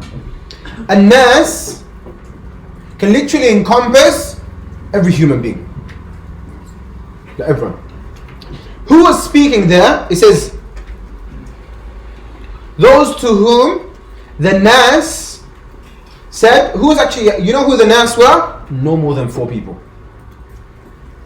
A maximum of 4 people. You get that? Inna nasa. Okay, and then we say that surely the Nas. So now we have another Nas. Who are the Nas in this case? Abu Sufyan and whoever's with him. Are they all of humanity? Obviously not. You get that? So a Nas can encompass a lot more than what's actually intended. What's intended was only a few people, in fact. Do you get that? Look over here, let's look at it over here, look. Those to whom the Nas, over here we'd have to put Nas, said, indeed the Nas again. Yeah? Or An-Nas. Here. Indeed, although I don't like that word indeed. Yeah? I put surely or something, you know, like something, use something else basically. Is that okay, inshallah? Indeed, I'm not a fan of that word. Is that okay, inshallah? So we can use certainly, surely. Yeah? Just not indeed. Is that okay, inshallah? The Nas, An-Nas, and then you put whatever. So An-Nas, so basically the first An-Nas, only maximum of 4 people. Maximum. That was the most that was quoted. 4 people. Otherwise, it might have only been 1 person. And the other people told the believers, you know, you guys with us, inshallah ta'ala? Make sense? This is after Uhud. Is that clear? Already the Muslims have suffered many injuries. The Prophet ﷺ lost teeth, lost tooth.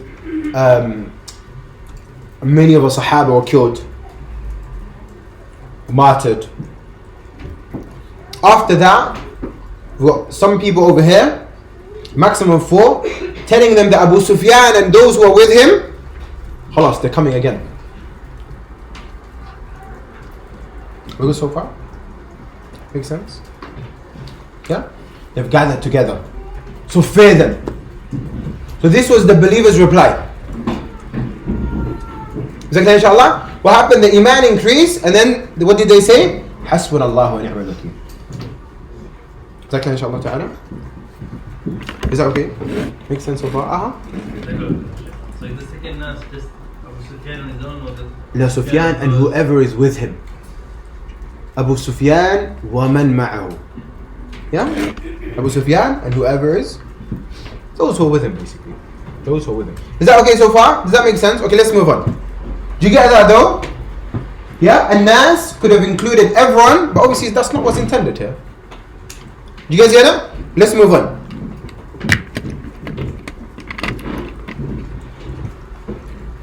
سنريهم آياتنا في الآفاق وفي أنفسهم حتى يتبين لهم أنه الحق. We will show them our signs in the horizons and within themselves until it becomes clear to them that it is the truth. Okay, let me ask you guys a question. So this is normally used. Do you know when this is normally used? This ayah is normally used when they talk about the miracles of the Quran. Yeah? You guys with us? Who is actually intended over here though? You know that we will show them. Who is them? Is that all non-Muslims? Is that clear? Has all of the non-Muslims, they've seen the horizons and then they became Muslim? You guys with us? The answer is no. Do Do you know who's intended by this? The people of Mecca. Because that's exactly what happened. They did actually embrace Islam. You guys with us? I think we'll show them our signs, being the people of Mecca. Yeah? The non-believers of Mecca. Are we good so far? Does that make sense? So who's intended by this? Not everyone. Not all non-Muslims. Not all non-believers. Who? The people of Mecca.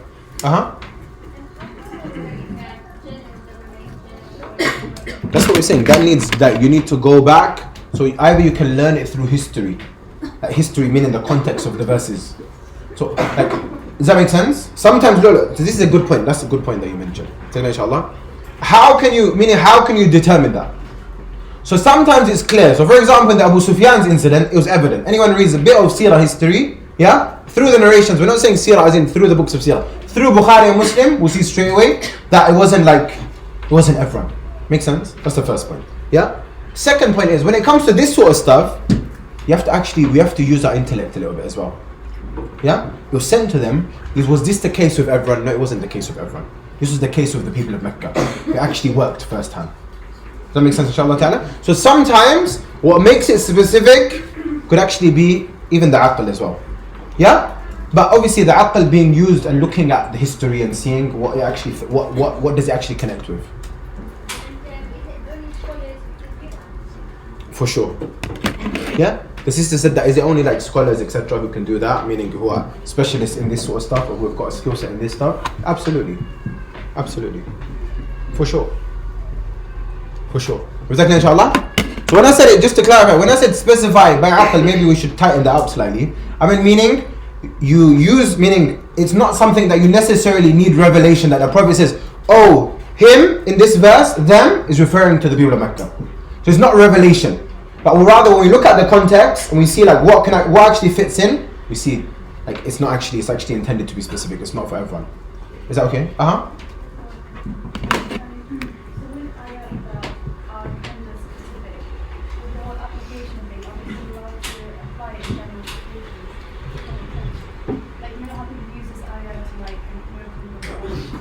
Oh, can you use it for that? Yes. Oh, so the sister is asking, can we actually use this for the miracles of the Quran? The answer is you can't. It's not actually accurate. It's not actually accurate. No, it's not accurate. It's not accurate. You know who you could say, if you're gonna do tanzeel of this ayah, you wanna like apply it, you could say, let's say an alim for example, or like like a scientist, or like someone who has some sort of knowledge, and then they looked into it and they saw etc. and then they became Muslim, they could say, yeah, this ayah also includes this person. But as for like everyone, no, it doesn't include everyone. It doesn't include everyone. Everyone who saw the horizons didn't become Muslim, isn't it? Horizons, and it became, they looked into them, and that's not actually accurate. Is that okay, inshallah? Makes sense? Okay, is that okay, inshallah? Makes sense, inshallah? Yeah? Okay, we're gonna have a short break. Yeah? For like 40 seconds, then we'll continue, inshallah. Is that okay? Okay, what I want to ask you guys is this. Since we're on this particular one, yeah? Since we're on this ayah, and we had quite a few questions, so we have one of two options in this ayah. Yeah? When we say we will show them, either it's going to be Quraysh, or it's going to be all non-believers. Is that clear? So the people who said that it's all non-believers, they're the ones who use it for what? For the miracles of the Quran. Does it make sense? Makes sense, inshallah? And let's say, out of argument's sake, let's say it's all non-believers. Let's ask you one question. Has every believer who's looked into the horizon, looked within themselves, have they become Muslim? Khalas. That means it can no longer remain general, that remains general. Khalas. It's already broken basically. As soon as you have one break to it, that's enough to break it. That's enough. Does that make sense? Now it's no longer general. Do you see where that makes sense, inshallah ta'ala? Okay, second thing is we go back to Quraysh. By the time the Prophet ﷺ passed away, did they not all become Muslim? So they saw the horizon, they saw themselves, and by the time the Prophet passed away, did they become Muslim? Yeah, they did. Khalas, it's done. You get that? So we said, ministers, what did we say? We said that, so let's say that there was some scholar, for example, and he saw, like, he looked at the horizon, he looked within himself, he became Muslim, can he enter it? We can say, it's possible to say, we can apply it to him too now. That he also enters into this verse. How? How is this? How? Huh? But application, yeah, there's more to it, but we'll get to the more to it a bit later. Yeah? We're going to go back to this verse a bit later. Is that a question on the side? How do we derive from this that they become Muslim? Because he's saying, we will show them our signs. We will show them, meaning it's going to happen. Yeah? In the horizons and within themselves until they make it clear that, khalas, they become Muslim. They realize that he's the truth. And they realize, like, that this is the truth, afwan. Here's what inshallah ta'ala. And the people in Mecca, that's exactly what happened. Like, they did actually, they realized it was the truth. And they became Muslim. Make sense? So it's proven. Meaning he can't say something and then it doesn't happen. Does that make sense? As in, they may see it's the truth, but they might not become Muslim. Tayyib, so then it won't enter in this verse then, isn't it? Because he's saying they will see the truth. They will see the truth. They will. Meaning, only after they've seen the signs, outside and within themselves, then it becomes clear that this is the truth. And the people of Mecca, that's exactly what happened. That's why all of them became Muslims by the time the Prophet ﷺ passed away. The people of Mecca became Muslim. Take it, inshallah ta'ala. Make sense? Does that make sense, inshallah? Yeah? Makes sense, inshallah. Okay, should we continue, inshallah? So that was what? We have this example after Uhud. We have this example as well. We have a third example. فَنَادَتْهُ الْمَلَائِكَةُ وَهُوَ قَائِمٌ يُصَلِّي فِي الْمِحْرَابِ. It's the main part, is the top part. So he says, look at this, and even the translation, unfortunately, got it wrong. Anyway, no worries, inshallah. It says, so the angels called him while he's standing in prayer in the chamber. It's not angels, it's just Jibreel alayhi salam. Malaika is not intended as Malaika is plural as well.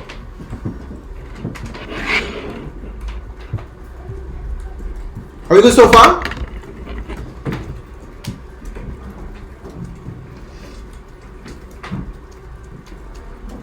You get that? That makes sense, inshallah. So Malaika is plural, but what's actually intended is just like one. And that may happen just like a nas, and it could just be one person is referring to. Like we have that in the Quran as well. A nas is used for one person. For Ibrahim alayhi salam. Yeah? It's possible. Is that a question?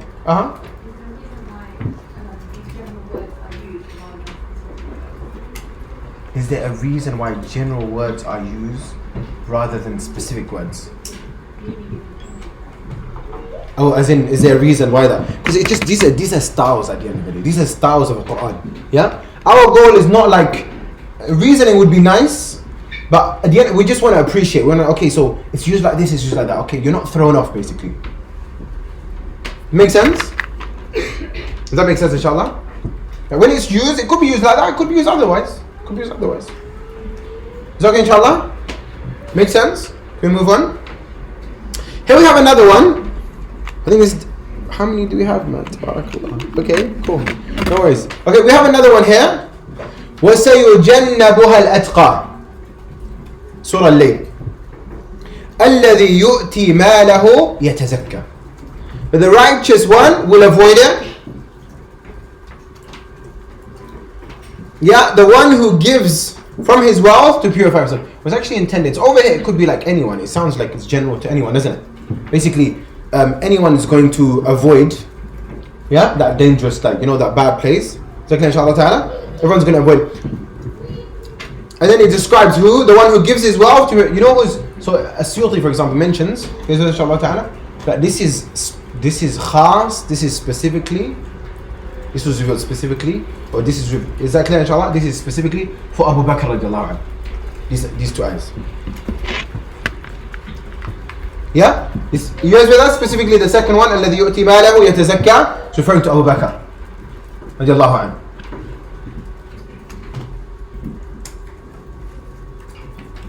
Are we good so far?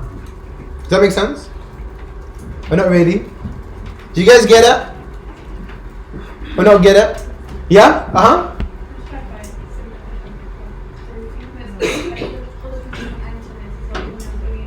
The answer is, can other people enter it? Like, that's what I'm asking. As in, sorry, not that's not the answer, that's the question. Can other people enter it? Why? How can other people enter it?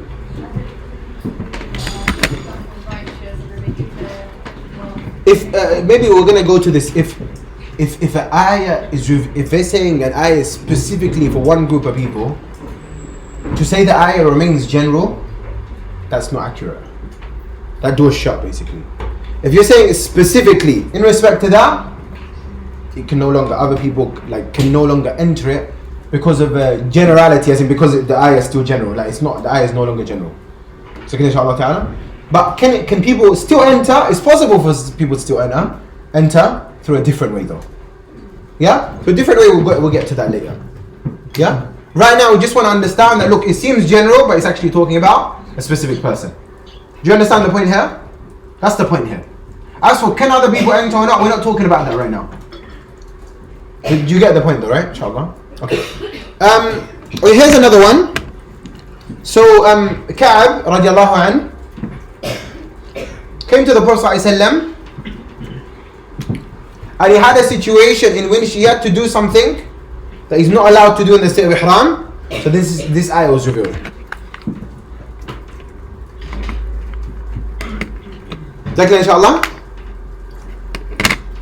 Whoever is among you, meaning in the state of ihram, who's ill or has an ailment on the head, like making shaving necessary, because that's what he had to do, exactly, inshallah ta'ala, then what does the person have to do? Either fasting 3 days, or give in charity, and there's a specific amount to give in charity, or make a sacrifice, like sort of sheep.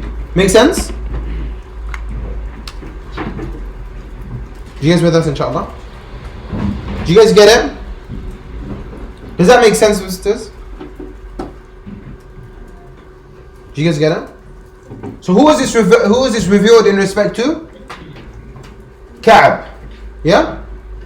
Is that clear, inshallah ta'ala? A person, obviously some of the brothers and sisters might be asking, okay, can other people enter, etc., etc. We're going to get to that later. Right now, let's focus on what's important in front of us. Because otherwise, if we mix too many things in one go, we're going to lose people. And I don't want to lose anyone. I just want to explain, okay, first of all, al-'am al-baqi al-'umumi. Second, al-'am alladhi urida bil-khusus. Third, al-'am al-makhsus. After that, we can talk about, okay, what can enter, what cannot enter. Do you guys get that? Let's deal with it one step at a time. If we rush and we try to do multiple things, most of you will probably be thrown off. Is that clear? But even if you're not thrown off, you're not going to fully do dabt. You're not going to be able to master the stuff properly because you're trying to take on too much in one go. Is that okay, inshallah? Let's do it like stage by stage. Is that okay? Do we get that so far? Uh-huh. Does that mean that the remaining of the ayahs also revealed? That we're talking about, this is the main part though.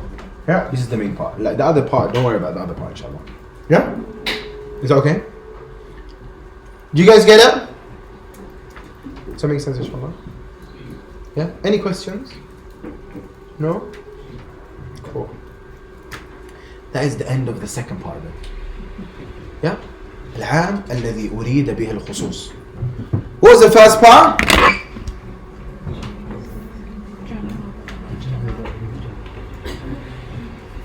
What was the first part? General, that remains general. Jimmy. Okay, does that make sense so far? Yeah? So let's just quickly whiz through what we've done so far, and then we'll move on to the last one, then we can move on. Is that okay, inshallah? Yeah, let's quickly whiz through what we've done so far in respect to 'am. Yeah? We'll just quickly whiz through over the next minute or two what we've done so far, just stitching it up, and then go through the last one, so hopefully everything makes sense, inshallah ta'ala. So we said al-'am is when an ayah is general, or wording's general. Is that clear, inshallah ta'ala? And we said that it's very important because every ayah in the Quran is either general or specific. Then we talked about how this principle, what matters is the general meaning of the wording, not the specific reasons for revelation. We said this is generally the case, not always the case. Yeah, not always the case. Then we talked about how al-am is of three types. Al-am al-baqi ala umumihi, the general that remains general, meaning the ayah was general and remains general. Second thing is al-am alladhi urida bil khusus, the general that is intended as specific. Inshallah ta'ala. And the last one, the general that has been specified elsewhere. This is the one that we're going to cover shortly now. Inshallah ta'ala. We gave examples of al-am al-baqi ala umumi. Allahu khaliqu kulli shay. Allah is the creator of all things. That there's no exception to that. Allah is knowing of all things. There's no exception to that. Inna Allah la yadhlimu an-nasa shay'a. Allah does not wrong the people at all. Yeah? There's no exception to that. He's the one who created us. He created you. He gave you rizq. Gave you life, or takes your life away. Gives you, resurrects you. Is that okay, inshallah? And then this was an example for ahkam, for more like fiqh stuff, that your mothers are haram for you in marriage. Is that okay? That was an example. All of those were what? General. And what we need to remember, masters, this is the key point now, as we said, we're stitching it together, is that so long as there's no exception to that case, or so long as it doesn't break, it would be considered as what? Al-am al-baqi ala umumi. Do you get that? But if it breaks, then normally it will fall into one of the two types. So I will fall into al-am alladhi urida bil khusus, the general, that is actually, but the wording is general, but what's intended is something more specific. So over here, after Uhud, alladhina qala lahum an-nas, when the nas were only 4 people, not all of humanity. In the nas, that surely the nas, the people, again it was just referring to Abu Sufyan, like a group of people, not the whole of humanity. The gathering against you. Is that okay, inshallah ta'ala? Yeah, or over here, that will surely show them our signs in the horizons and within themselves until it becomes clear to them that it's the truth. So over here, it's not all non-believers, it's what? People of Mecca. Is that okay, inshallah ta'ala? Make sense? Over here as well, the angels, it's not angels, it's just what? Jibreel alayhi salam. The fourth one over here, that the one who gives from his wealth to purify himself, that's again, it's just Abu Bakr. So can inshallah ta'ala. And then over here what happened was that Ka'b had something on his head, so he had to shave it. So can inshallah, shave his hair. So what happened, then the verse of Al-Fidya was revealed. I mean the entire verse, this was asking, but we didn't mention it, but no worries. Yeah? The verse of Al-Fidya, that's what it's called. Is that inshallah ta'ala? Is that okay? Uh-huh. Now we move on to the third part. Yes? The last verse, isn't it like, can people not take the ruling from it? Yes, we said we were going to speak about that after, inshallah. Yeah? Is that okay? That's what we're saying. Afterwards, not now. Uh-huh.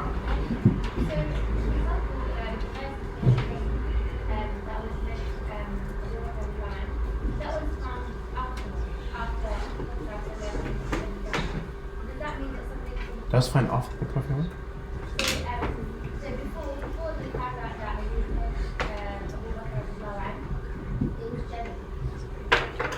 Yeah, I'm saying it's specific to him from the get-go.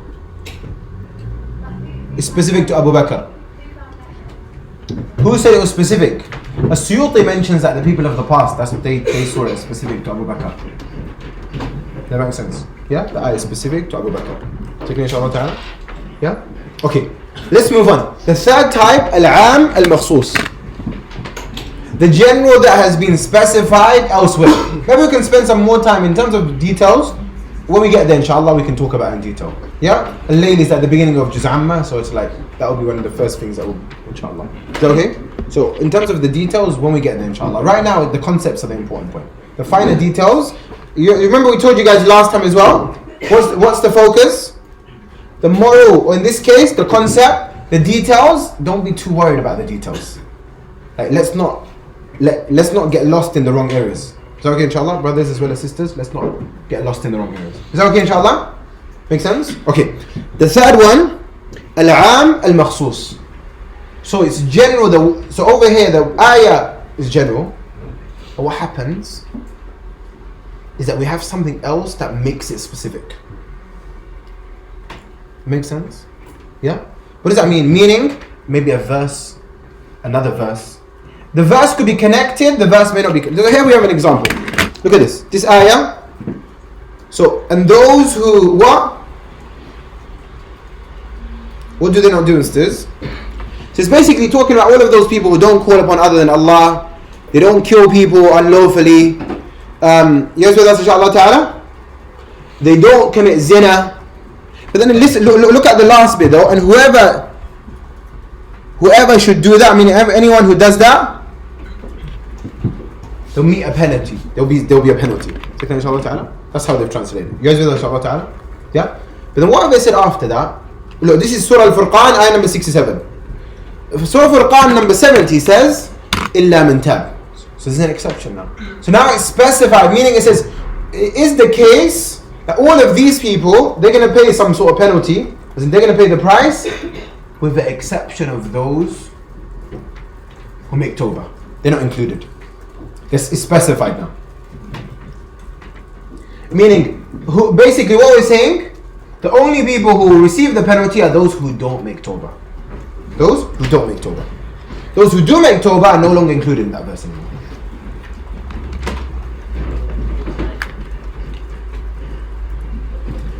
Yeah, this is the verse. That's the verse after. You know it says like that's where it makes it sort of specific. Is it like within the surah or from any? Yeah, so there's examples of both. Yeah? So this is an example of like ones that are pretty much directly after it. But there's other examples that don't have to be directly, they could be in a separate surah. And we'll get to that as well. As we said, that's why we said wait to the end.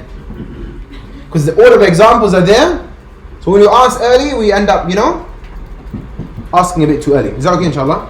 Okay. Do you hear that? That's the first example. Specified by that. Okay. Here we have another one.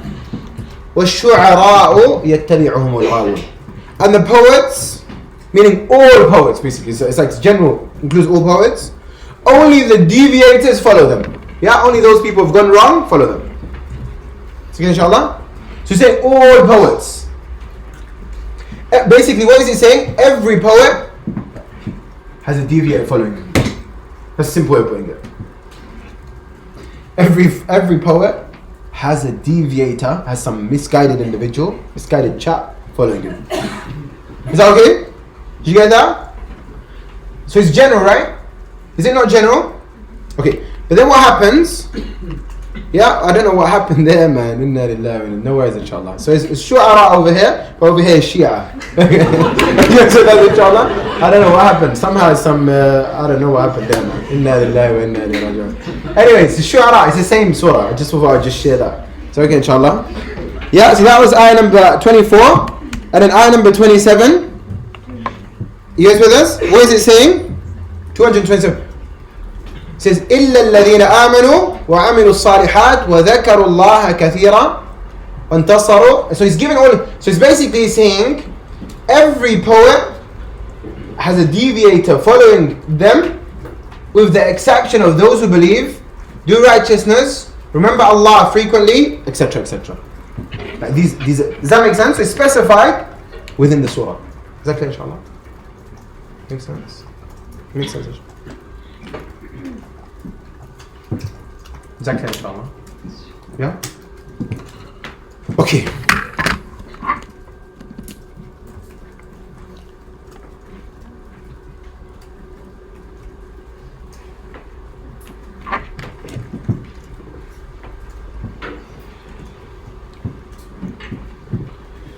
Let's move on to the next one. That was the second example. Third example, this is more like fiqh related ahkam as well.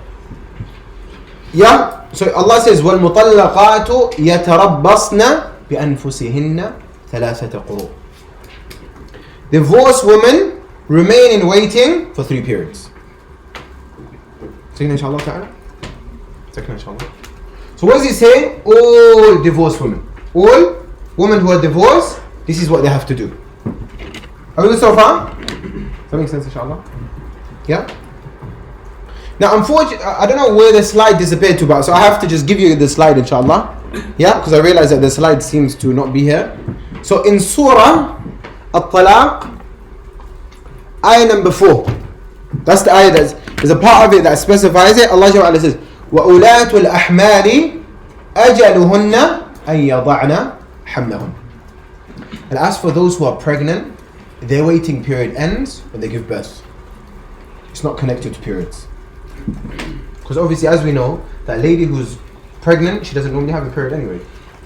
Inshallah. And according to the vast majority of the scholars, even if she did have a period, it won't be considered as a period. And she still prays as normal. Are we good so far? Makes sense? Yeah? Surah Al-Talaq, ayah number 4. That's what's specified. Just a part of a verse. It's not even the entire verse, just a part of that verse. Is that okay? So he's saying all pregnant, he's saying all ladies who are divorced, they have to wait for 3 menstrual cycles. But then the other ayah is saying, except if they're pregnant. If they're pregnant now, things differ. They don't include it in this verse anymore. Make sense? Yeah? Their waiting period might be longer than 3 months. Because 3 months is the standard sort of thing, isn't it? Every month, monthly cycle. Yeah? It could be 9 months. Jahla? Until they give birth, basically. Or it could be 1 day. Jahla? If you're already almost 9 months pregnant, khalas, tomorrow they give birth and it's all over. Is that okay? Does that make sense? So what we're saying, the point that we're making is that not everyone's included in this ayah. Where was it specified? In a separate surah. This is in Al-Baqarah. Al-Talaq is on the other side of the Quran. It's like almost at the ending. Exactly, inshallah. Makes sense? Okay, here we have another example. Allah says, فَاعْتَزِلُوا النِّسَاءَ فِي الْمَحِيضِ. So keep away from wives. So that's like an Islamic translation. So can inshallah? Like it really is just saying keep away from ladies. But that's it's a standard, isn't it? As in meaning ladies that you're married to. So inshallah, ladies who you're married to during the time of a month. When they're on the menses, you just keep away from. But what happens here, sisters? So what does that mean? Listen to this carefully. What does this ayah mean? I'tizal. What does i'tizal mean over here? فَاعْتَزِلُوا النِّسَاء. Yeah? Like keep away. What does that mean? It means keep away from them when you're having your food. Keep away from them when you're having drink. Okay, so inshallah? Marriage. You can't get married as well. Like basically, it includes like lots of things. Make sense? This ayah includes what? Multiple things. Does that make sense? Do you get that, sisters? Does that make sense, inshallah? Makes sense, inshallah? Okay, then we have the Prophet ﷺ is specified by a hadith of the Prophet ﷺ who says, إِصْنَعُوا كُلَّ شَيْءٍ إِلَّا النِّكَاحِ. What that basically means over here, this is the best way of translating it. Basically, do everything. You can do everything with her. You can eat with her. You can drink with her. You're allowed to get married as well if you're not married. Does that make sense? What you're not allowed to do is one thing, intercourse. So in this case, it was specified by a hadith in Sahih Muslim. Not even an ayah. Makes sense? Do we get that? Do we get that, inshallah? Yeah? Do you get that? So hopefully there was enough examples for the message to hit home. Yeah? And diverse, a range of examples as well to sort of, to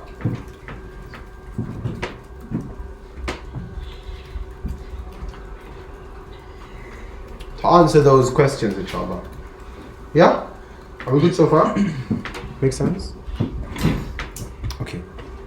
We're going to have a break now, inshallah. What we're going to do right now is we have a bit of time before Dhuhr, alhamdulillah. But what we're going to do right now is we're going to have like I think there was like a lot of stuff that we covered here, so it's good. What we're going to do is we're going to have a break for about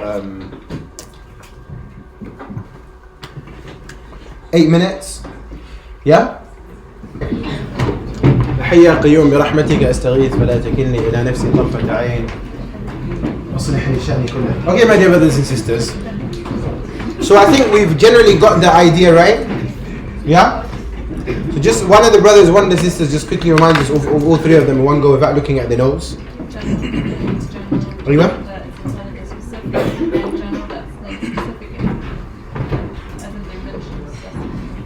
They specify elsewhere. Yeah? You get it? Exactly, inshallah. Remember, sisters, remember this though. go try, as in anyone who has access to the Arabic language as well, yeah, I welcome you to go find these, like, you know, the stuff that we shared, because right now it's shared in a very simple format. And that's one thing that I want to just say one quick point in respect to everything that I pretty much teach, inshallah ta'ala, that because it's taught in a very simple way, in a like a digestible way, or it seems like, oh, that's really straightforward. Don't think that how we put it together was done in even like anything simple. Like, it was one of them things that I literally just got it from Arabic language, so from a book, and we just put it in like thing. You guys with us, inshallah ta'ala? Does that make sense, inshallah ta'ala? Because that's why I said anyone who's got access to the Arabic language, I welcome them to look extensively and find anything close to this. Close. I'm not even asking for the exact same. Close. Whether it's in book form, even if it's in audio form or in video form, then you'll find nothing. Yes, inshallah ta'ala.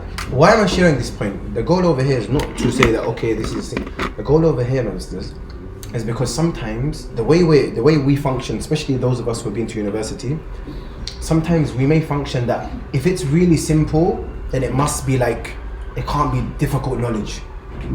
Yes, with us? Make sense? Which is normally the case. Yeah?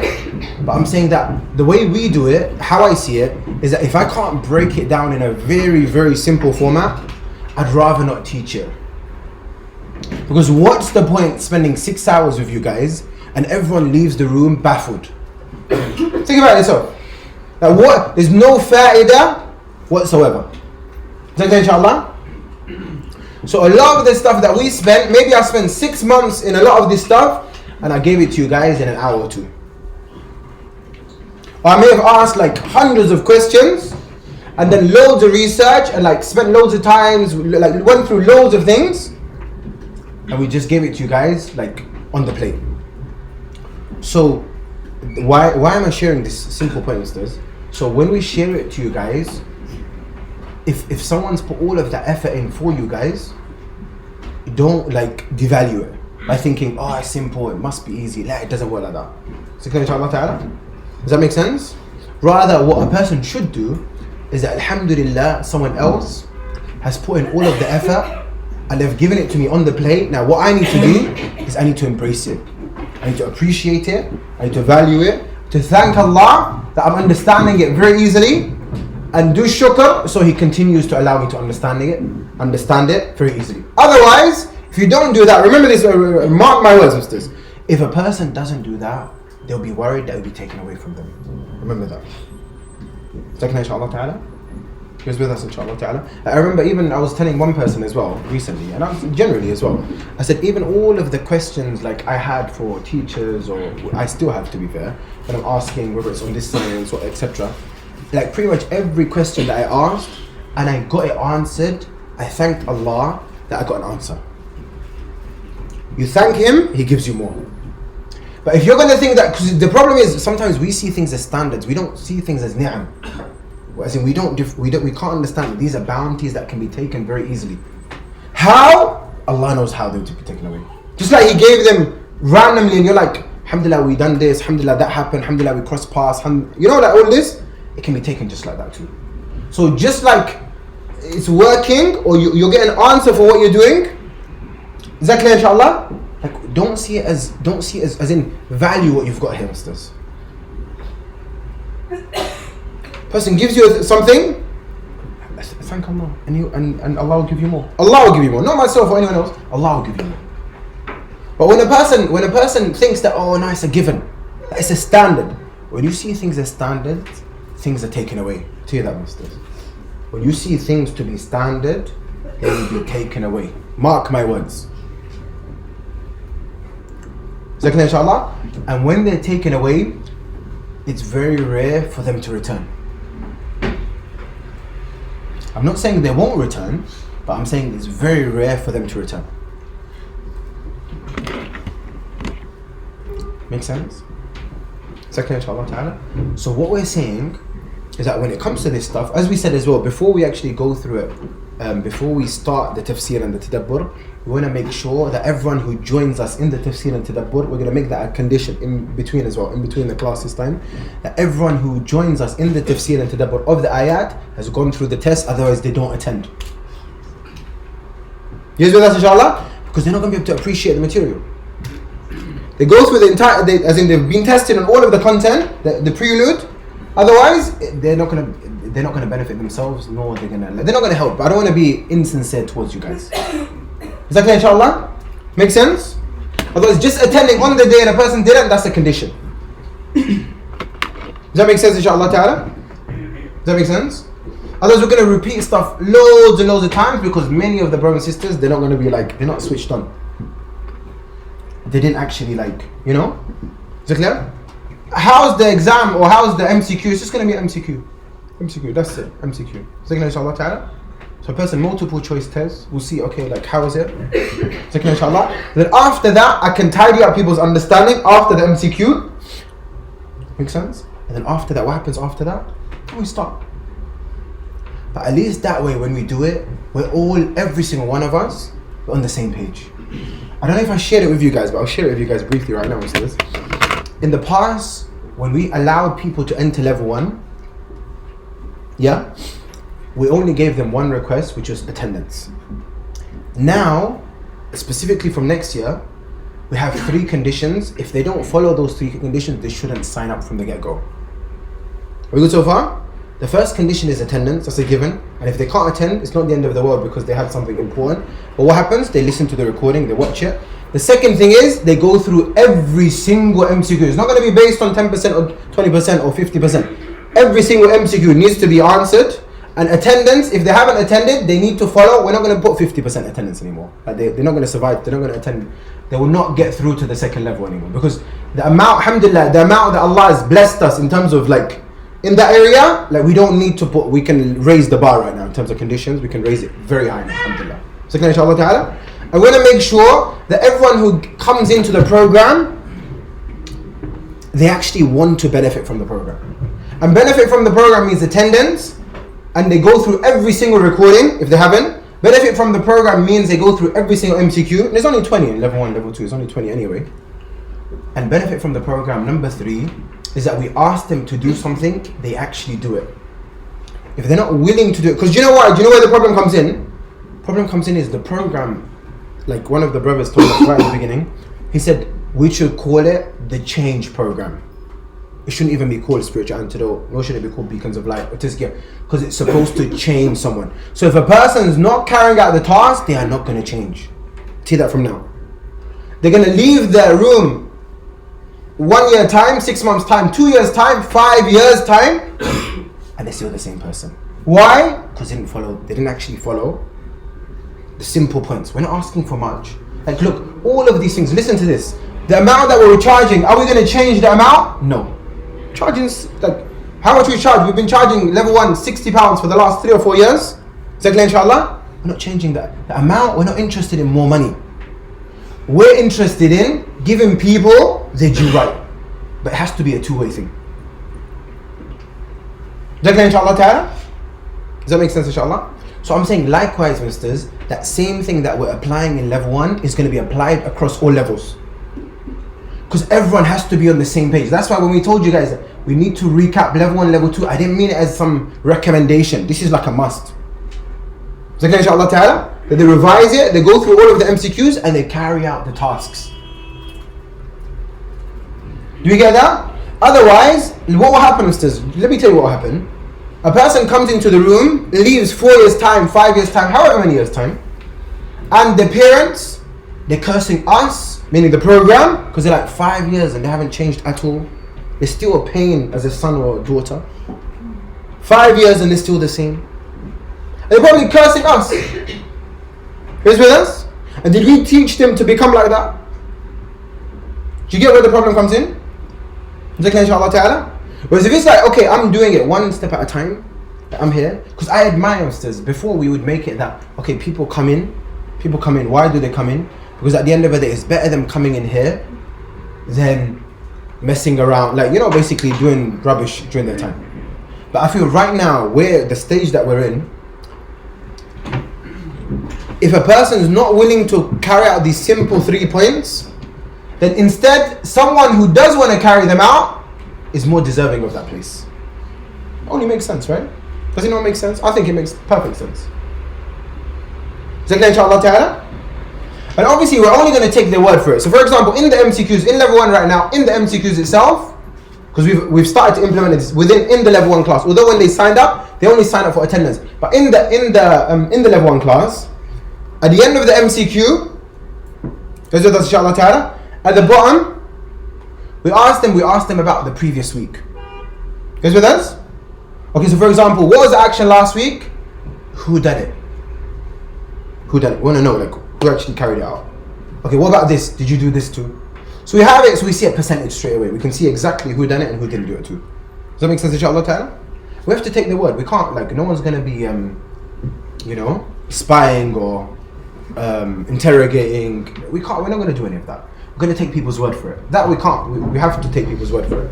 So inshallah ta'ala, that's the only realistic way to work.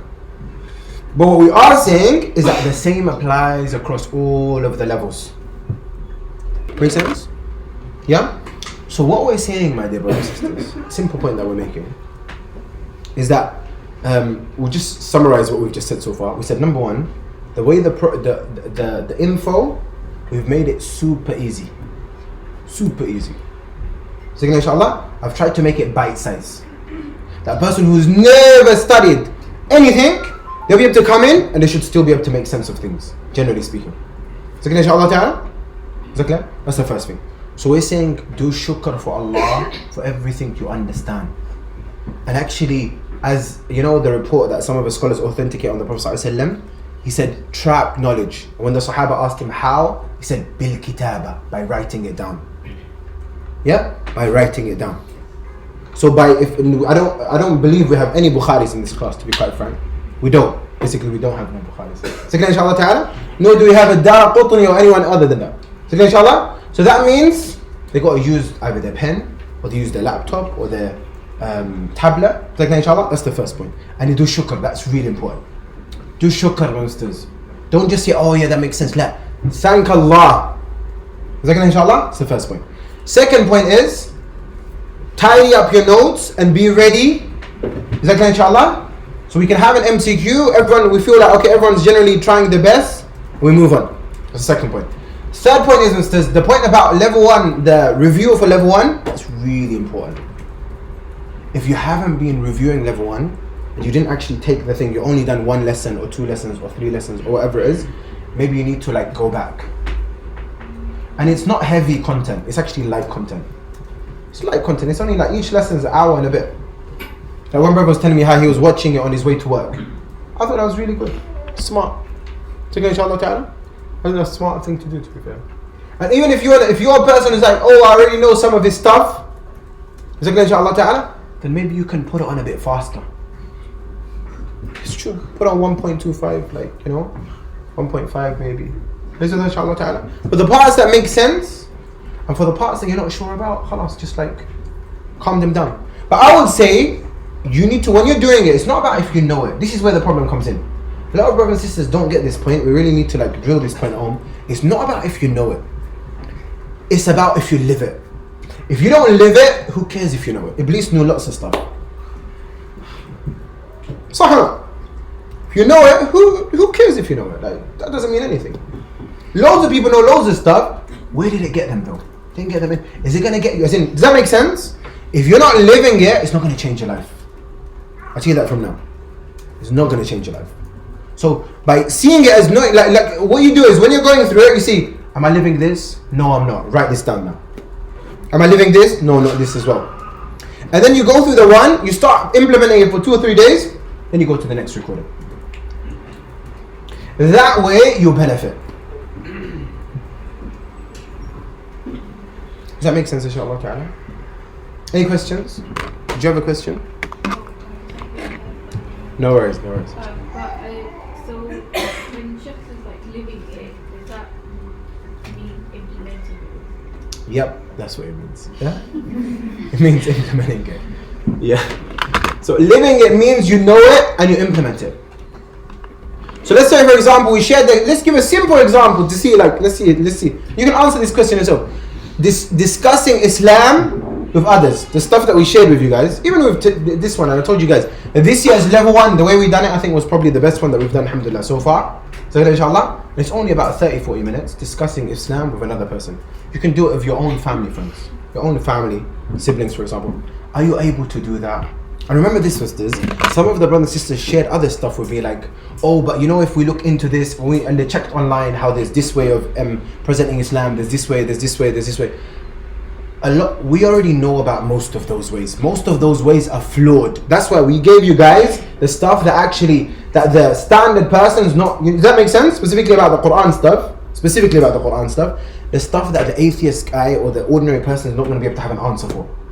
The stuff that they already have answers for, we scrapped all of those examples. You get it?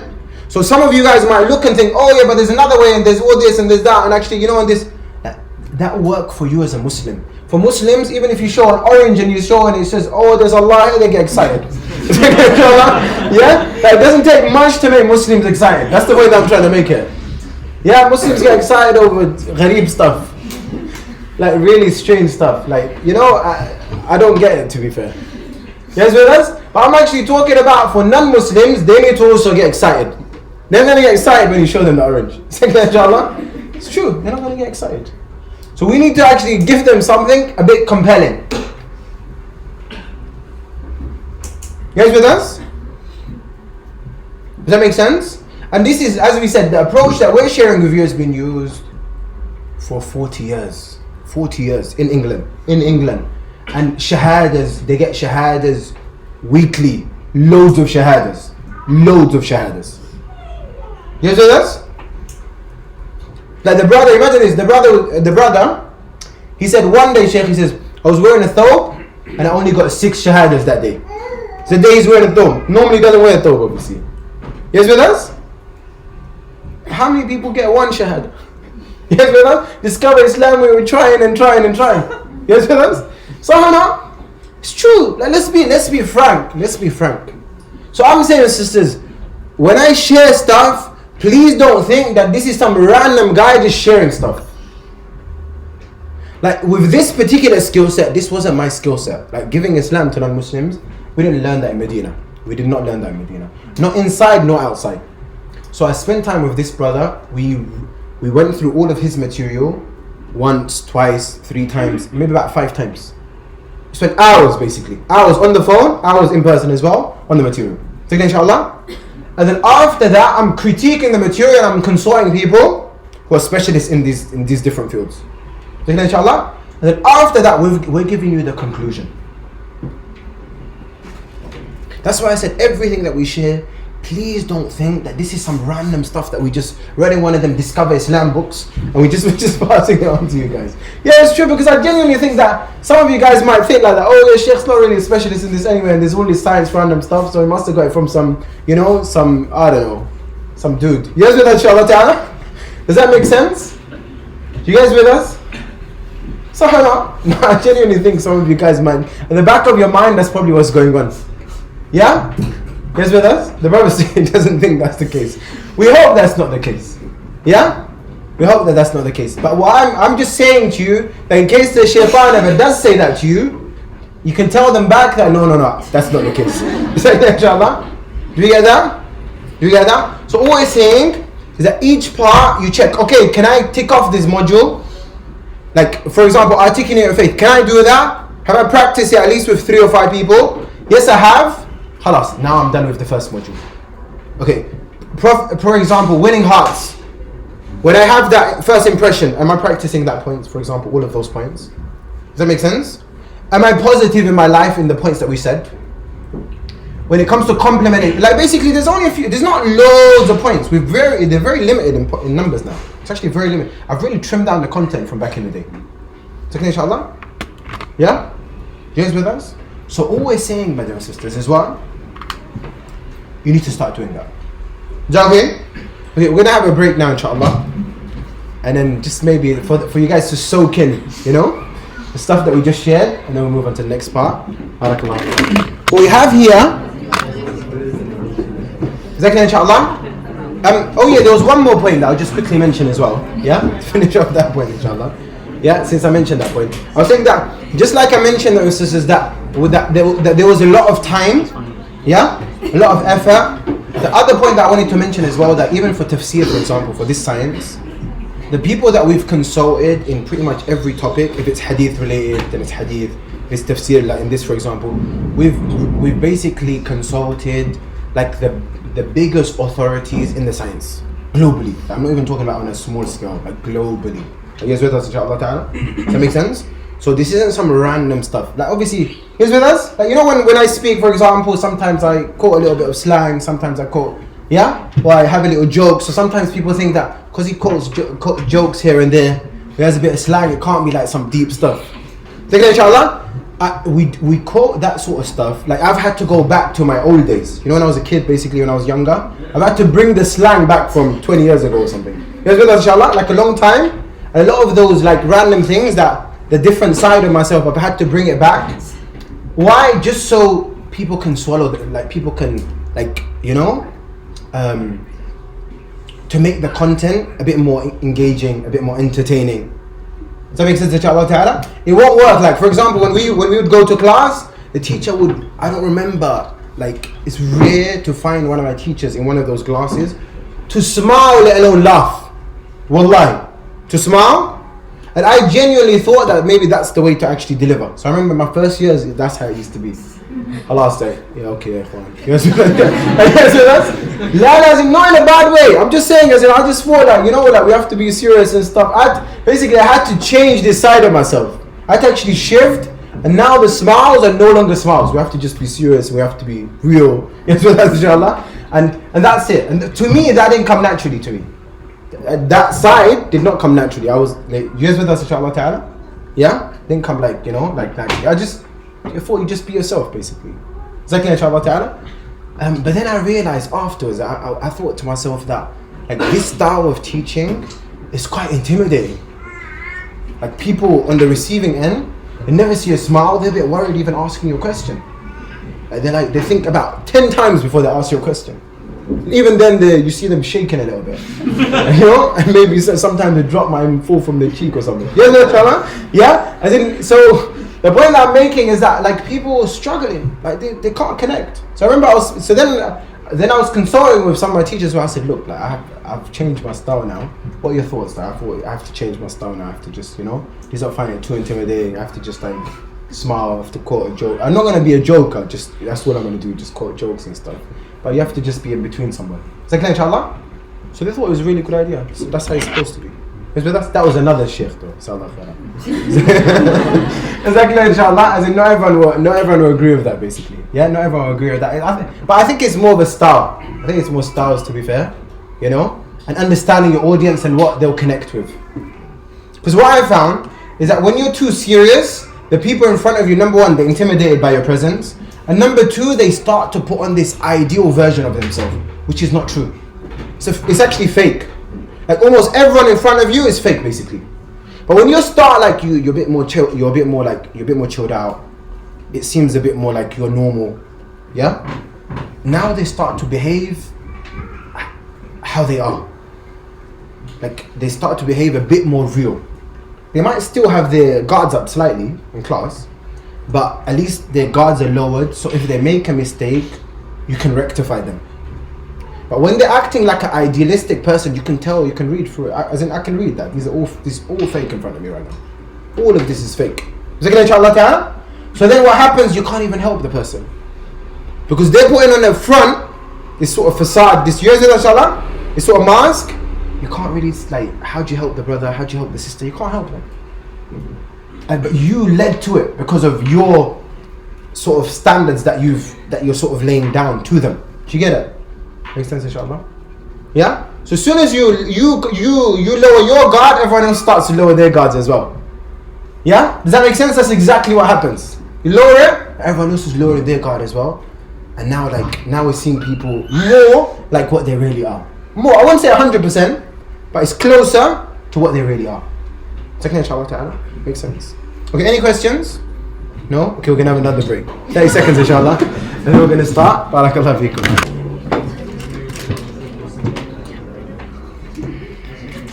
Okay. Are we good? Yeah?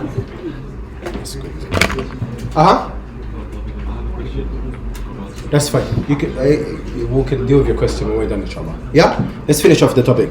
Okay, so my dear sisters, we covered 3. Now we need to comment on all 3 of them as well. How do they all work? Al-'am al-baqi ala 'umumihi. So this is general and remains general. Al-'am alladhi urida bil khusus is genuine wording, but what's intended is specific. Al-'am al-makhsus. General, but it's been specified elsewhere. Yeah? Clear, right? Okay, I want to comment on these, sisters. So, the verses that are general, yeah?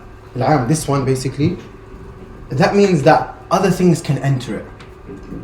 Basically, because it encompasses everything, if it's even connected to our times, for example, things can still enter. Because it's so general, the wording's general, we'll give examples for this in a bit, inshallah.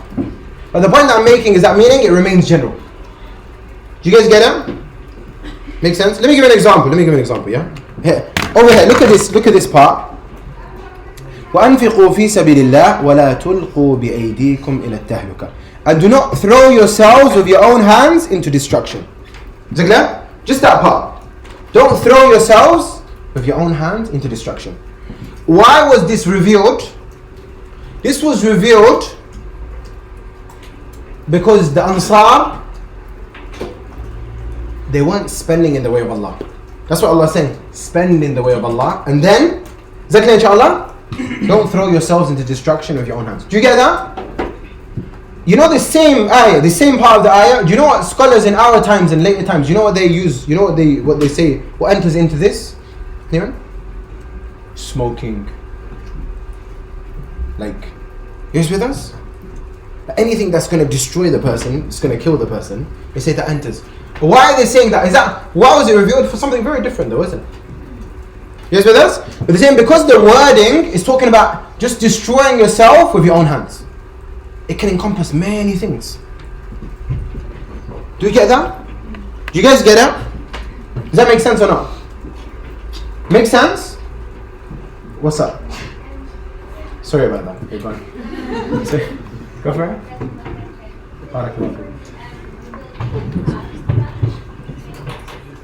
Sorry?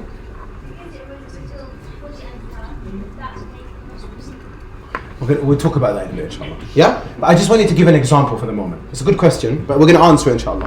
Yeah? In the next 2-3 minutes. But do you understand the point? Meaning, if it's general, even new things, new versions can enter into it. So over here, like, they're saying that not spending in the way of Allah, they left spending, in terms of jihad and etc. Is that clear, inshallah? And Allah is saying that that's going to destroy yourselves because you've stopped, basically. Is that clear, inshallah? You stop spending in the way of Allah, you're destroying yourself. But also, let's say if there's another way of destroying yourself, like if you're going to kill yourself by smoking, for example, or you're going to be doing something else like that, they're saying that would also enter it. Why? Because of the wording remains general. Do you guys get it? What do you not get out of it? Let's hear what the brother's got to say.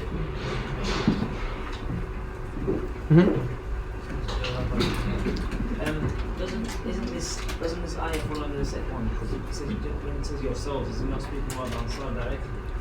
Oh, I see where the confusion's coming. Let's hear what that is. Going to say the same thing. But I was going to ask, so are we saying that ayah doesn't go into like the jihad? What we are saying, my dear brothers and sisters, we are saying, listen carefully. Is that clear? Everyone, inshallah. So at least we're all on the same page. We are saying that this ayah is al-'am al-baqi ala 'umumihi. Meaning it's general and it's remain general. What the brother is saying, that he's saying, oh, but it was revealed about the Ansar, and the sister mentioned the same thing, isn't it? Isn't it al-'am alladhi urida bihi al-khusus? 'Am, that's, in wording, but it's intended. We're going to talk about that shortly. I just wanted you guys to understand the point here. Let's not mix up. I think we're mixing two things up right now. We just want to understand. I'm just giving you guys a quick example because I have it on the board. Just easier to work with. Do you get that? As for, what about that? Yeah, we'll talk about that in a second. We're going to answer that question in a second.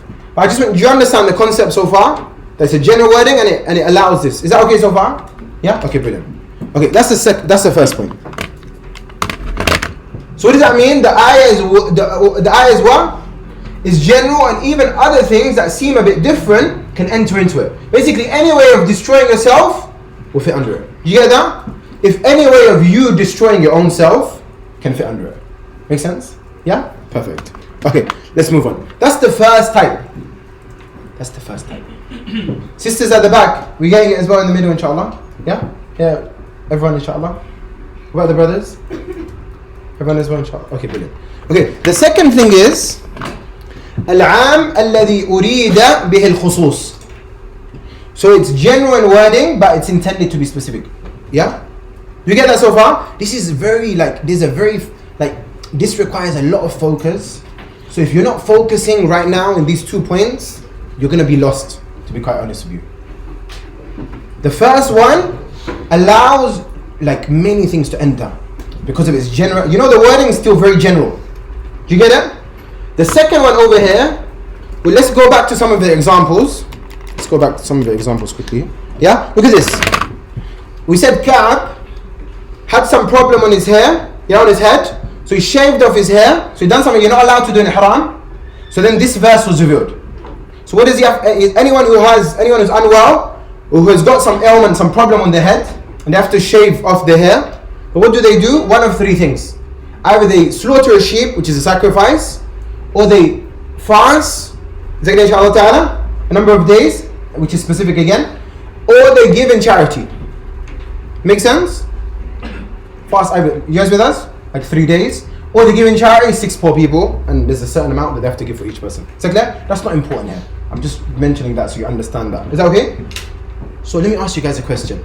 Is this wording general? Can other things enter into this? No. You guys with us? Okay, does that make sense? Can other things, meaning can you try and fit something else in here? Something random. Like the example we gave about destroying yourself. It was about jihad, and now it's actually, leaving. But you can enter into anyone destroying by by smoking, by this, by that. Can you enter anything else? Like look at the wording of the ayah. Is it that general that you can fit in some? No, it doesn't, isn't it? Rather, what is it saying? Anyone who has this problem, then they need to give fidya. How do they give fidya? Like how do they basically give this sort of ransom? That's how they've translated it over here at least. So inshallah, one of 3 ways. Either they slaughter a sheep, fast 3 days, feed for 6 people. Did you get it? Did you get it, misters? So the answer is, we say, can other people enter into it? The answer is yes. How? By analogy. Not because of the generality of the wording. Because the word is not general. It can't encompass other things. Basically, if you're in this situation, you got to do this. Yeah? You done something you're not allowed to do in Ihram, one of those things. Would you have to do one of those 3 things? But can you include people about fasting or some other random stuff? No, you can't. The wording's too tight. The wording doesn't allow that. So العام الذي أريد بالخصوص. Let's look at all of the examples. That's why Ka'ab, do you know what he says after that? He says نزلت في خاصة وهي لكم عامة. That's what he says. It was revealed specifically about me, but it's general about you lot as well. Meaning, if you're also unwell during the state of Ihram, you're like Ka'ab.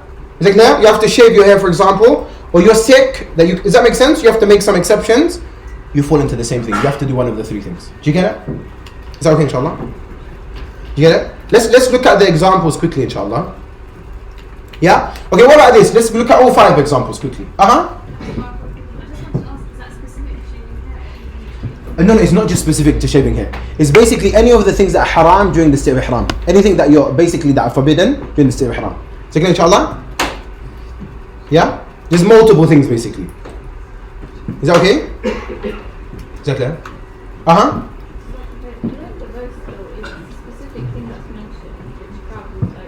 Yeah. It's not mentioned a specific thing, isn't it? It's only mentioned, it says, فَمَنْ كَانَ مِنْكُمْ مَرِيضًا أَوْ بِهِ أَذًى. Yeah? Is with us? Let's look at the ayah.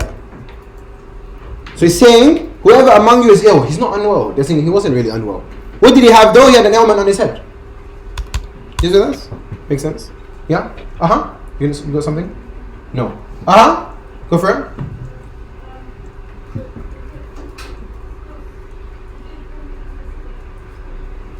Yeah, so this is intended to be specific. can other people look monsters? Yeah? The am, the one that's genuine remains general, other things as well can enter into it. Like the example that I gave you of like they destroy themselves by not giving, money, but what about another way of destroying yourself by maybe taking intoxicants? That's also just, so that's two different things, very different to each other. Like that? But they have the same thing, which is what? Both are destroying themselves. Is that clear, inshallah? Do you get it? Over here, what do we have? We have a particular incident. If you fall in, if you're in the same thing, same boat as Ka'b, which is you have one of the two problems, have you got some problem here, or you got one of them, you're unwell, so you've got to do something, then what do you have to do? One of the three things, which is slaughter a sheep, fast 3 days, or feed 6 people. So how do you enter into the ayah? Because of the generality of the wording? No. How? Through analogy. Through like resemblance. You resemble his case, so you fall into it. Just like, for example, look over here. الَّذِينَ قَالَ لَهُمُ النَّاسِ إِنَّ النَّاسِ. You remember this one? After Uhud? Imagine you got another incident in the future, or something, where some people told them and other people said, you guys with us? Khalas, they enter it too. Do you get it? And like we gave the example over here about we'll show them our signs. You guys with us? Do you remember we mentioned? We said, what if a person comes and he says, a person comes later on and he's a alim and he says, I looked at the sky, I looked at myself, and I realized that this is the truth. Khalas, we say you enter it. How? Because you resemble the people of Mecca. Do you get it, misters? Not because the wording's general. Not because the wording's general. Likewise, over here, this one's like slightly different. This one's like a little bit more challenging to work with. So let's leave that one. It's about angels and stuff, so you're not really going to have that sort of stuff. Inshallah ta'ala, then we're going to have some brothers going to think that they met an angel and stuff. Inshallah. So let's move on. وَسَيُجَنَّبُهَا الْأَتْقَى الَّذِي يُؤْتِي مَالَهُ يَتَزَكَّى. So over here as well, a person who also gives from his wealth to purify himself, we could say he could be like Abu Bakr as well. He could fit under this verse because he resembles the same state as Abu Bakr. Not because the wording's general. You get it? So when it's specific about someone, it's different. And then here's the last one for Ka'b. Do you get it? So it's alright. So this part is about like application of like how to kind of like. Yeah, we're talking about meaning who else enters into the wording. Yeah. So if it's general. If it's general, it remains general. Yeah? If it's general, the first one, it would enter because the wording is general. But through this one, yeah, general that is intended to be specific, others can enter if they resemble, if they're the same state as the people in the ayah. That's simple. Yeah, so it's talking. Yeah, that's exactly what we're talking about. Yeah, is that right? Okay, the last thing is this one. Well, let's go to this one first, and then we'll go to the last one. But here we have one instance. Do you remember this one? Remember you guys were all baffled about this one? We said this was revealed about the Ansar. How can it be, isn't it? It should be what? General that's intended to be specific, right? We said this is an exception to the rule. How is this an exception to the rule? Because of two reasons. Because the wording over here can accommodate for more than that. That's the first point. And the second thing is when we see the implementation of the scholars amongst, across the centuries, we see that they've seen that this allows other things to go. This is an exception basically. This is remained, although it was revealed specifically about them, the wording can accommodate more. This is an exception to the rule. Do you get it? Does sister get it as well? You get it as well?